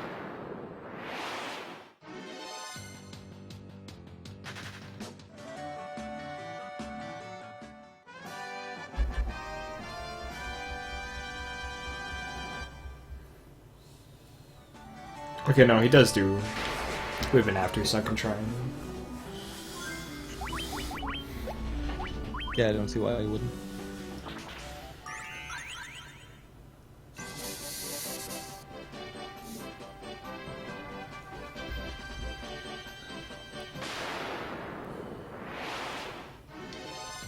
There are a lot of unrunnable different types of encounters in this Chaos Shrine.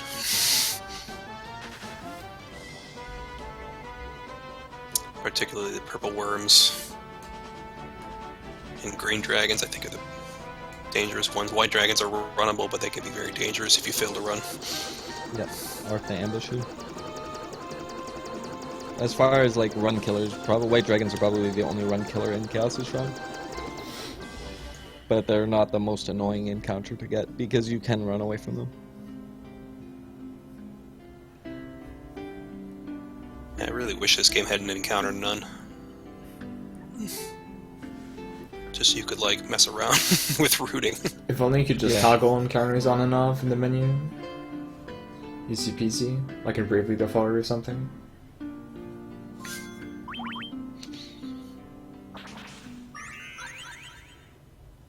I really still have So to play that.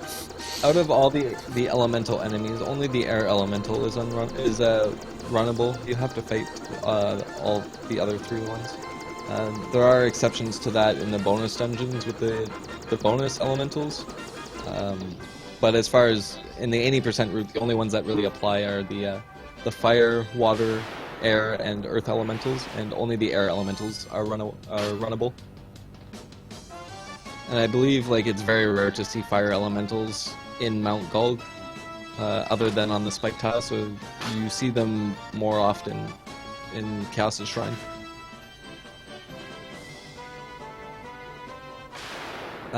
As far as the water elementals are concerned, the flag is only when they're water elementals by themselves.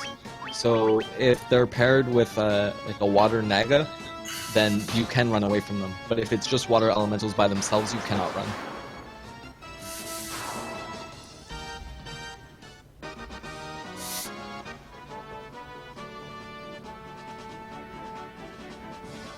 So down goes Lich. He got the flare by the looks of it.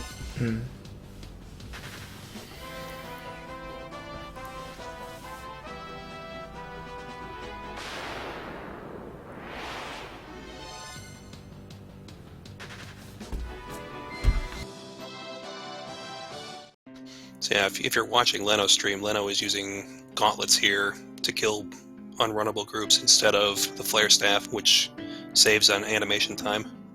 Probably takes about 6 seconds of animation time every time he uses it. The thing to note here is that the only reason that works is because he has different equipment on. If you're using the normal route, you do not have enough intelligence to be able to kill the unrunnable encounters with the gauntlets. You have to judgment staff. That's what makes his. That's where his route saves time on our route, just in that. But how much time it saves on average, I'm not sure. Without like extensive testing, nobody is done.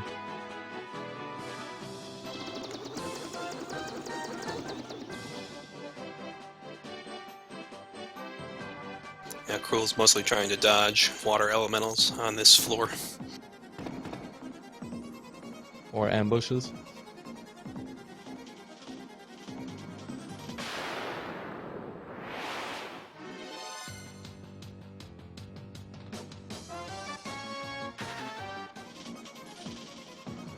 He's had a pretty good, other than that ambush, it seems he's had a pretty good cracking floor. The Sahagin Princes with the white sharks are runnable. It's probably my favorite floor in the game. I just like the maze of it. Yeah, the design for the floor is really good.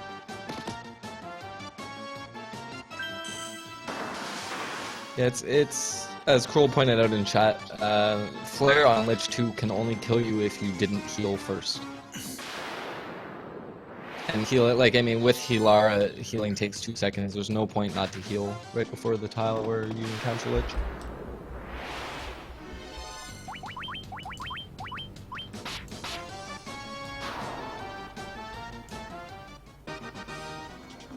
I don't know how Crrool is managing to type in chat while he's running this. Well, he's on PSP, so it's a little easier. Yeah, time like boss fights and running away. I find it very difficult to type in chat while I'm running this. Yeah, every second that you save in a speedrun, even in a 9-hour speedrun, every second matters. I mean, if like look at the difference between the world record and Chrono Kirby's second place time, it's 4 seconds. So to say that 4 seconds doesn't matter, in that case, 4 seconds is the difference between world record and second place.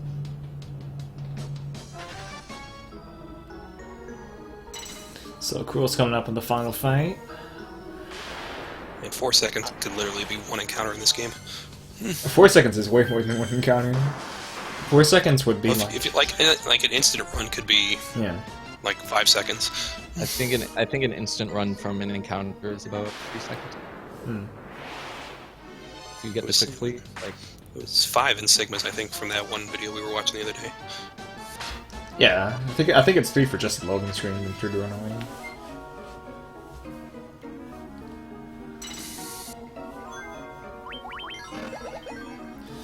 So let's see how Chaos treats him. I mean, at this point, I think Lenophis can still pull out a sub 40, which is impressive. Or he still has to do gold. He still Oh, has to do gold. yeah. I know it's confusing. Yeah, we're looking at a 45 then for Lenophis.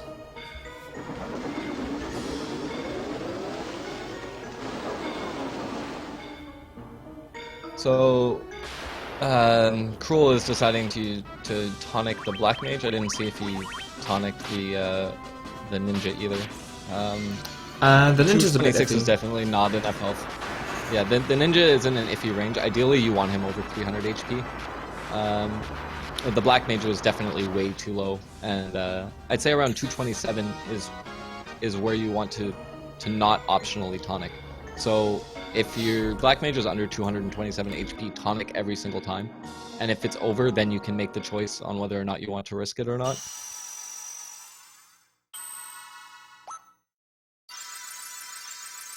Yeah, your Black Mage can easily be under 200 by this point.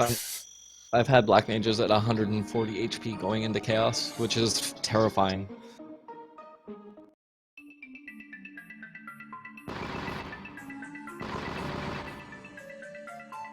And so Crrool's getting Magic Pattern. I don't think we saw this in the last race. So Chaos has like 2 major patterns. So he just spams physical attacks, and he just spams magic. That's not good. So his ninja survived the tsunami, but Chaos 95% of the time follows tsunami up the Ooh, cyclone. White Mage down. That And he hurts. got- And he got the White Mage crit. That is very bad.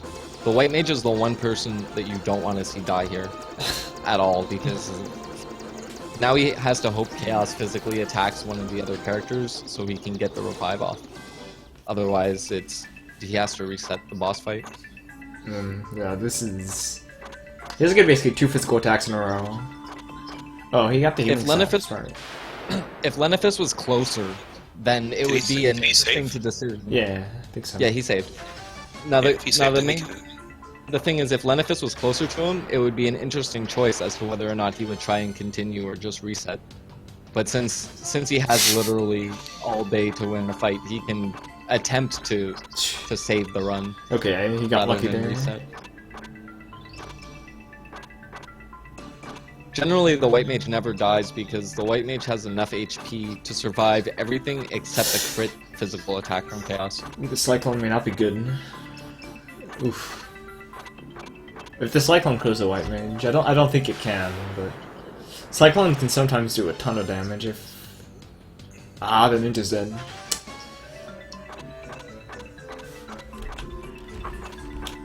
Cyclone's frustrating just because it also wastes a lot of time. That's one of his longer animations. Oof. Okay, he finished. Okay. Yeah, at this point, he's done enough damage that he probably doesn't have to revive the ninja. So him choosing not to was a good call on his part.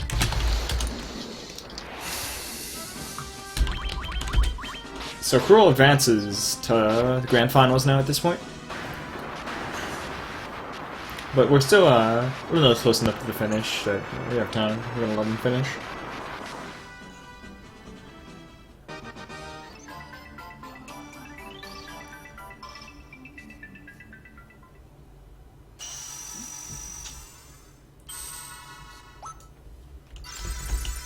We definitely lost a ton of time after ice cavern.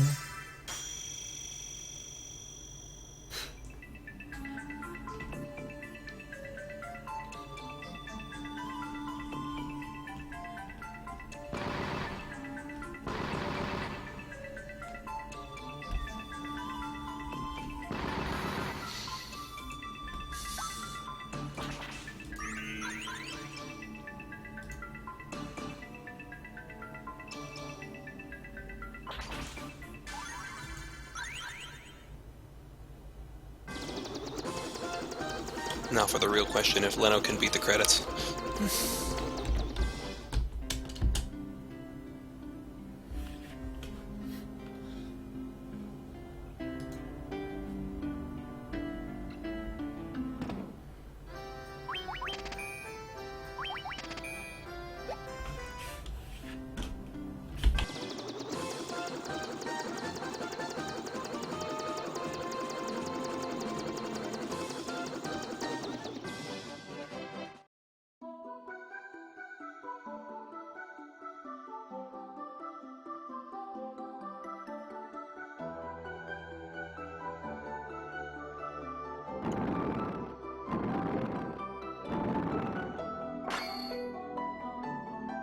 So Leno is now entering the final dungeon.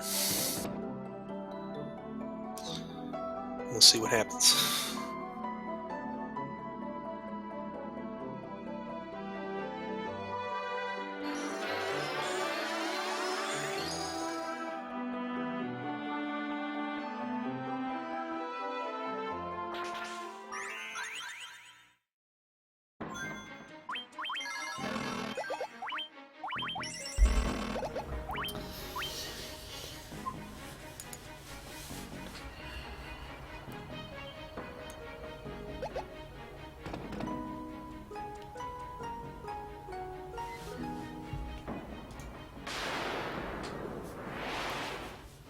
White Dragon, is that a good start?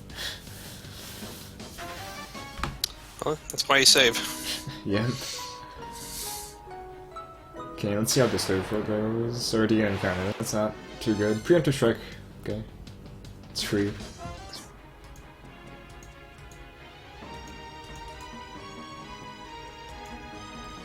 Okay, not a bad 4 in general, okay.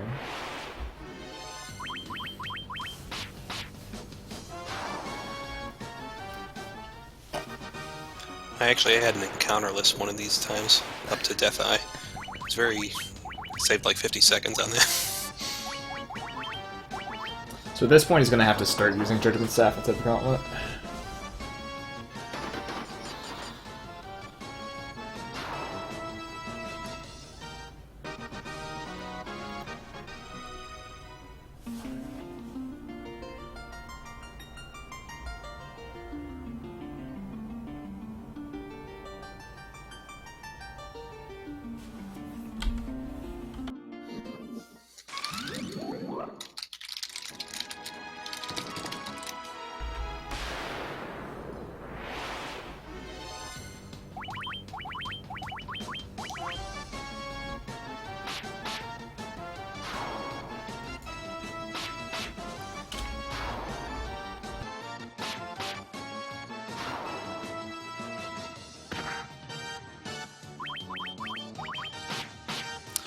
Yeah, dragon zombies are unrunnable, among the many varied unrunnables in this dungeon.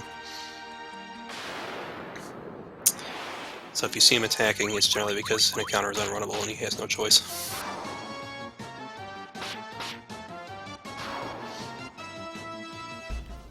Right. Yeah, so I'd say like the worst floors for me are definitely the first couple ones where you can get white dragons. Dragon zombies are also unrunnable. I think we already said this, but white dragons are the only dragons that are runnable, and even then, just barely. Reds are runnable. They're not very common. I don't. Yeah, they're not very common. You see them more in all bosses. That's a thing. Dragons in general are just bad news though. And purple worms are unrunnable as well, but they usually come in packs of 1 or 2. Speak of the devil. But they die so quickly that it's not much slower than running away.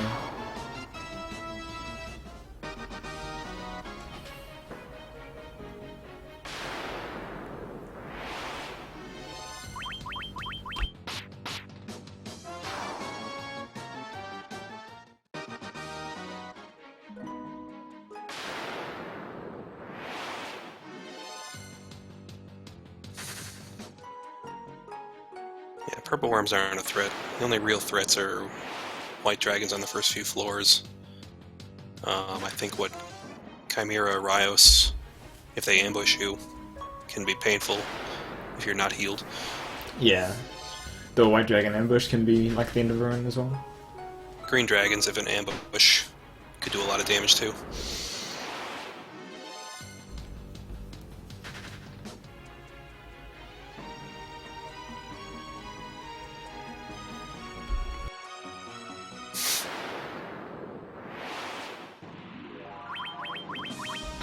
Okay, so let's see what that's gonna do over here. I see crits. Okay, he attacked, that's good.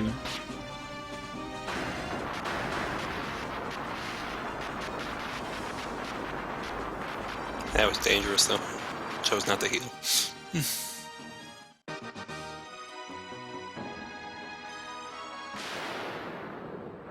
That could have been a wipe if he flared. Could have been, yeah. It was definitely a low HP, I would have healed there.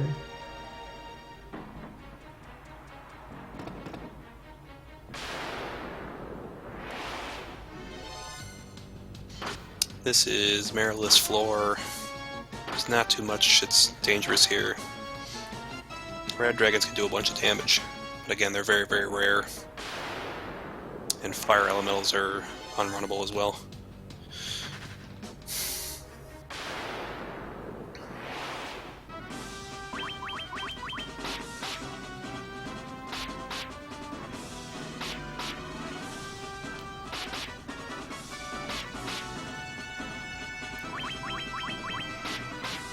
So I don't know, I think his cash run has been okay so far. I think we're definitely looking at like 45, 46-ish. Maybe even a bit more. And Merilith didn't Faraga, so he's not in any danger. Right.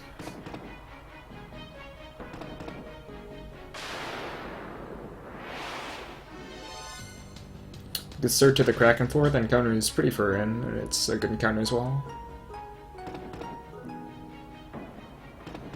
Good stretch here. Another good encounter.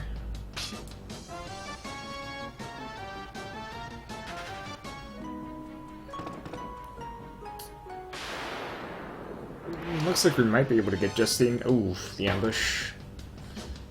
I think the ambush is still about as slow as like an unrunnable. Less annoying.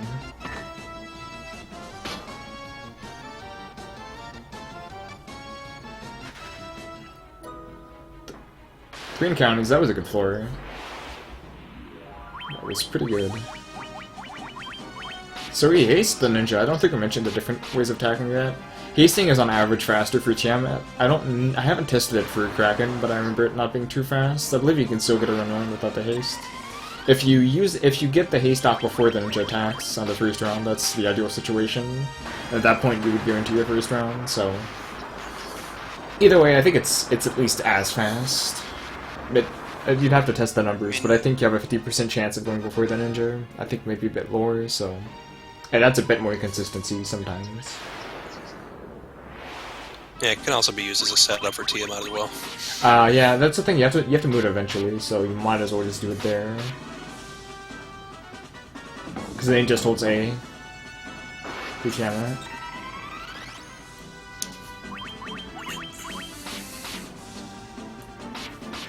I don't know, I almost always forget to haste here. I'm so used to just holding the button.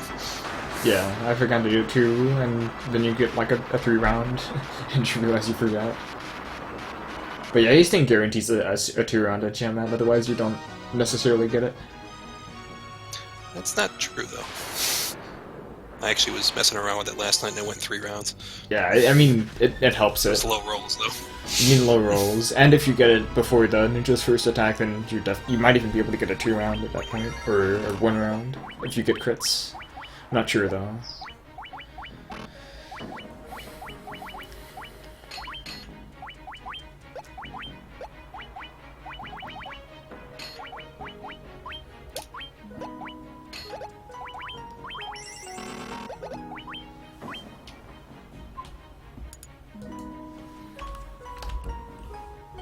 So Leno's in his final menu here. He's setting up the White Mage. White Mage is no longer going to be attacking, so he takes off the Barbarian Sword and he puts on the Golden Staff, I believe, to increase her intelligence. And she's basically going to be healing every round. And everyone else is going to be attacking after they haste.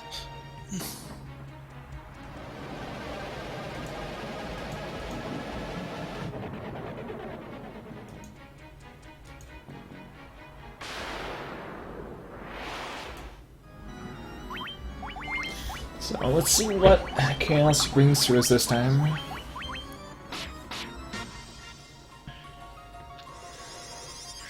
So at this point his health looks pretty good. Oh. Well, I jinxed it, I think. Yeah, his health was a bit low on the White Mage. That's pretty. I think that might have been a crit. I don't know. It seemed a bit high. That was over what? That was like 340 or something. Well, at least he got. At least it wasn't like on the 6th turn or something.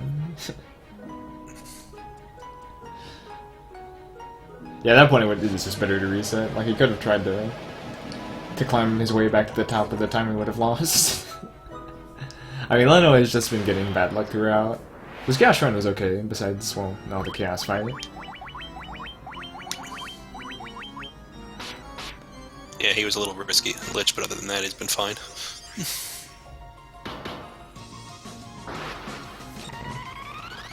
Yeah, once you get past the first round, you're good. If you don't get like Blaze round 2, because like Blaze, Tsunami, Cyclone is a thing he likes to do, and like the healing there is a bit iffy because you don't exactly get to heal to full after Tsunami and Cyclone. So if he does them back to back, you definitely have one character die, usually the Ninja, if you don't Giant Tonic him, if he's at like 280 health or so. Fortunately, Lenophis' Ninja is quite high, so... Yeah, I mean, we've stated it before, but I mean, the difference between their PPs of Crrool and Leno is not even 2 minutes. Nah. And the race time on this one is 13 minutes, so that can tell you a lot about the RNG. Yeah, this is like, I think, one of the most like biggest disparities so far in the tournament. But I mean, there's really nothing Lenophis could have done. Like, he played very well throughout the game. So, this run was just like an example of how bad this game can be at sometimes. It's like Crrool did more safety saves, but he got a better timer. He never actually had to load one of those safety saves. So it's not even the fact that he saved more and played safer. It's just the fact that he got better luck, and there's no doubt about that. But I mean, that's what this game is.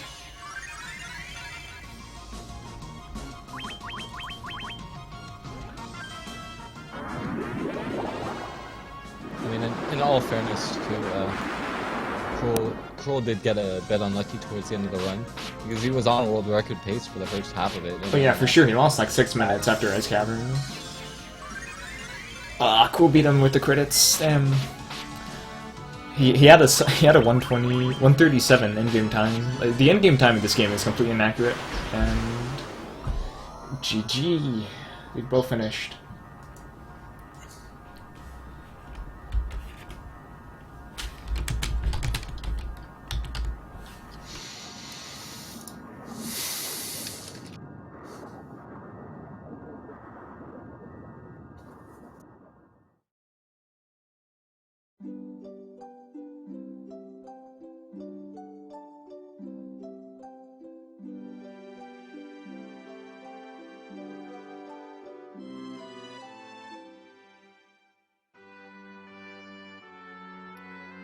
We'll mute that for a moment. GG Leno. Thank you. That I don't know if you guys saw that, but that one hit shot on the White Mage at the beginning of the fight, that was epic and stupid. Interestingly enough, Crrool also got that White Mage crit in his chaos as well. Oh no! Yeah, I did. I managed to pull back from it though. I just reset and reloaded immediately. I wasn't even going to try and fight it because I've had such terrible RNG so far. Yeah, I was pretty far His into the crit was- fight. Yeah, I did. Yeah. So I did. I I managed to pull figured, back from you it. know, I'm gonna try to pull back from it, see what happens, because I didn't want to reload and lose probably Yeah, even I more was time. pretty far into the By the fight. way, Chrono, can I cut Yeah. stream? I figured, you know, I'm gonna try to pull back from it, see what happens, because I didn't want to. Yes, you can. I Crrool. didn't want to reload. Okay, cool. And lose probably even more time. Yeah, I was having By the some way, pretty bad Chrono, can I RNG for a cut while, stream? so I thought already I was going to lose, and then the game over. That sealed it. I would say And- you were about yes, you 5 or can. 6 minutes behind Okay, before you cool. died. Ooh, yeah, Yeah, that was It was bad. I had live comparison up. You were 644 behind at Earthrod. I would say you were about I 5 had or some 6 minutes behind horrendous before you died. RNG. I just battles everywhere from I had live the start all the way up comparison until Lich, really. You were 644 behind. Yeah, I you had seem some to kind of pull freak- back a bit at Lich, and then at Mhm. Canoe I saved time on you, but only because you do the menuing probably before grabbing the canoe, and I do it the other way Yeah. around. Yes. Yeah, you seem so that was fake time save on my end. And then at Canoe, I saved time. And then from there, my live comparison stopped. So hmm the menuing. And then I think I made up a decent amount of time in the Sunken Shrine. I had no inescapables at all. Save on my end. None. And then from there, Which my was, live you know, that's comparison crazy. stopped. You seem to catch up a bit, but I mean, my late game was pretty bad. I think a minute 50 ahead at Canoe of my PB, so definitely like record pace. And then I lost almost all of that on Evil Eye. I mean, my late game was pretty bad. I got really unlucky with a Mind Flyer ambush though. That was a very painful fight. And then Yeah, I saw the second Mind Flayer while you were grinding, and I noted that you chose to attack it rather than try and run away, just because you were probably fed up from the last Mind Flayers. Yeah, that first Mind Flyer was so clutch. Like It was just oh yeah, the Black Mage was super clutch. Yeah. The second one, it was a smart decision if you had to ask me.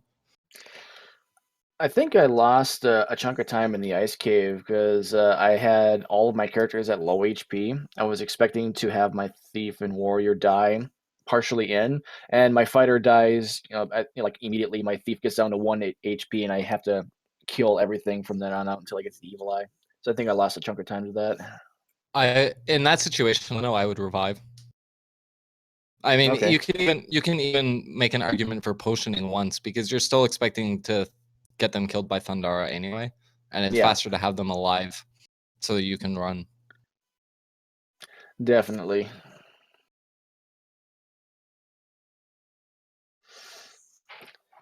Ooh.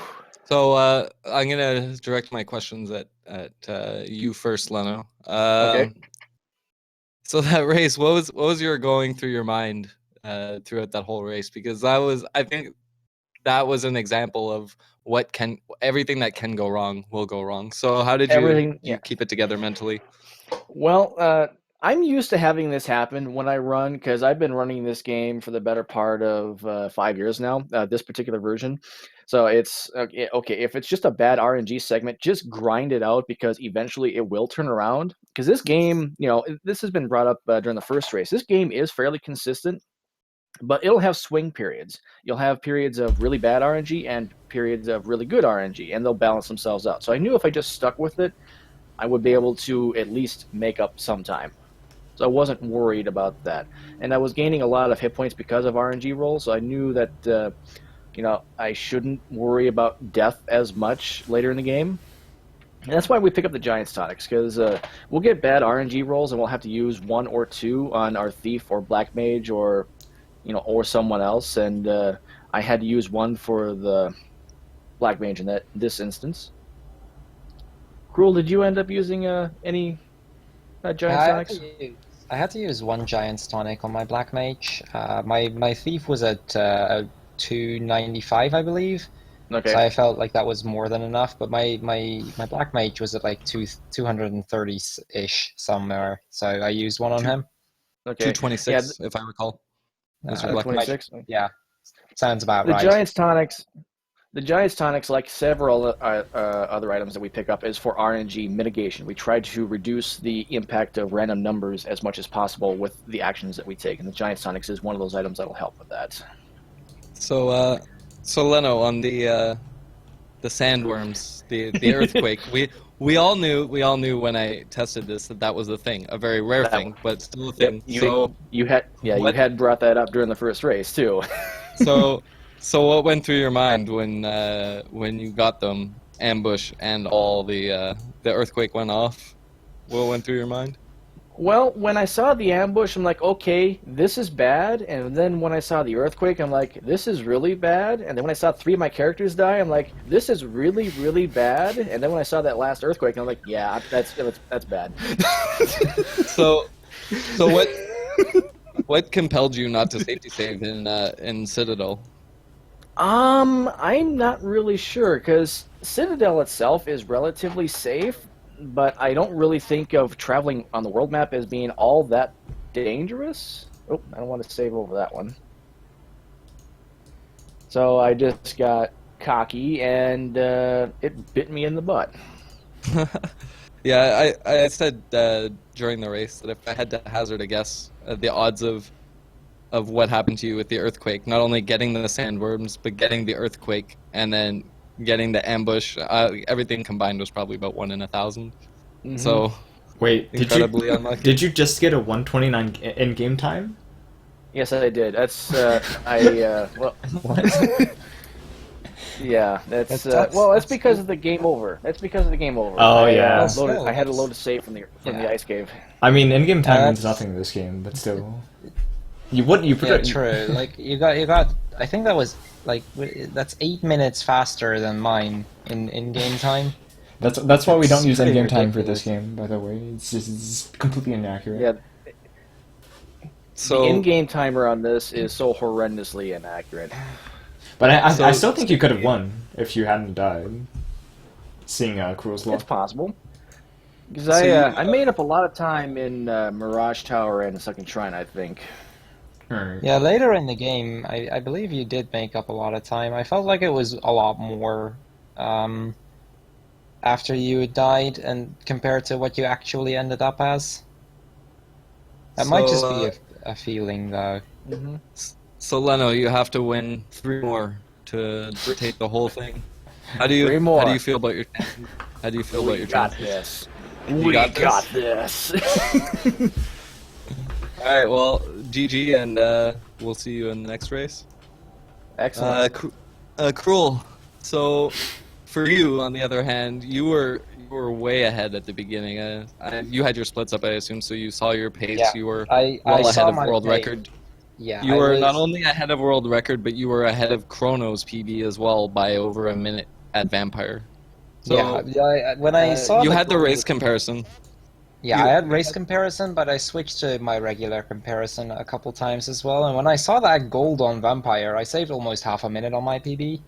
That really took me by surprise. And at that point, I was like, okay, this might very well be world record pace. And I was like, okay, this is going to be an interesting match. Just got to stay calm. It's a race. We'll keep playing it safe, and we'll just see where it ends up. So And, my question is for you, knowing your pace against Leno, like, because you had the race comparison, and knowing that you were on world record pace, so that changed the way you looked at it. Did you say I'm far enough ahead that I can try and PB rather than go for or care as much about the race and No, just try and go for PB or world record? Even though because I knew I was ahead, but I also knew that my PSP kept acting up, and I was very scared actually that I was going to cancel out at some point. So above anything else, because of that, I started playing it even more safe than I would normally do. I took a lot of extra safety saves that I normally don't do. And I was like, if this is gonna PB, then we'll keep it up, because my PB is a race as well. So I knew that my PB has a lot of those safety saves in it, and I know that I can keep up a pace like that even if I play it safe. So that's kind of the mindset that I took there, and I just kept playing and see where it would end up. Yeah, you've had an incredible run so far. You're in the straight trip to the grand finals. You have one more race to win, and Yep. then you're the champion. How are you feeling right now? A little less nervous than earlier, actually. I'm still feeling pretty nervous because I know like whomever I'm going to be up against, whether it's Leno or Pikmin, they're both incredibly good runners, and I know that I still need to play that last match, and this is not over until I've played that match. I'm very happy that I made it this far. I I knew it was a chance, but I didn't expect it to happen. So getting into the finals alone is quite something for me, and I'm feeling that pressure still, but not as much as I did going into semifinals, to be honest. I would have to look at the Google Doc to confirm, but I think, if I recall, that you are undefeated so far in this tournament. Yep. If I recall, you yes, have not I am. you have not lost you have not lost a single race. Nope, I have So- not. That must be an incredible feeling for you. Yeah, it is. One more match to go, and it'll be undefeated if I get that. And with the fastest race time, too, so very happy with it, with how things went so far. It's been a couple of rough matches, especially the ones against Sigma and Darklink. Those were really scary matches, but at the end of the day, you just gotta play and see what this game gives you. This is after FF1 after all. Yep. Well, I wish you luck in the grand finals. You got one more to go. Thank you. Good luck. Thank you. And Leno, to you, good luck in your race against Big Ben. Thank you. Let's make that a rematch in the finals.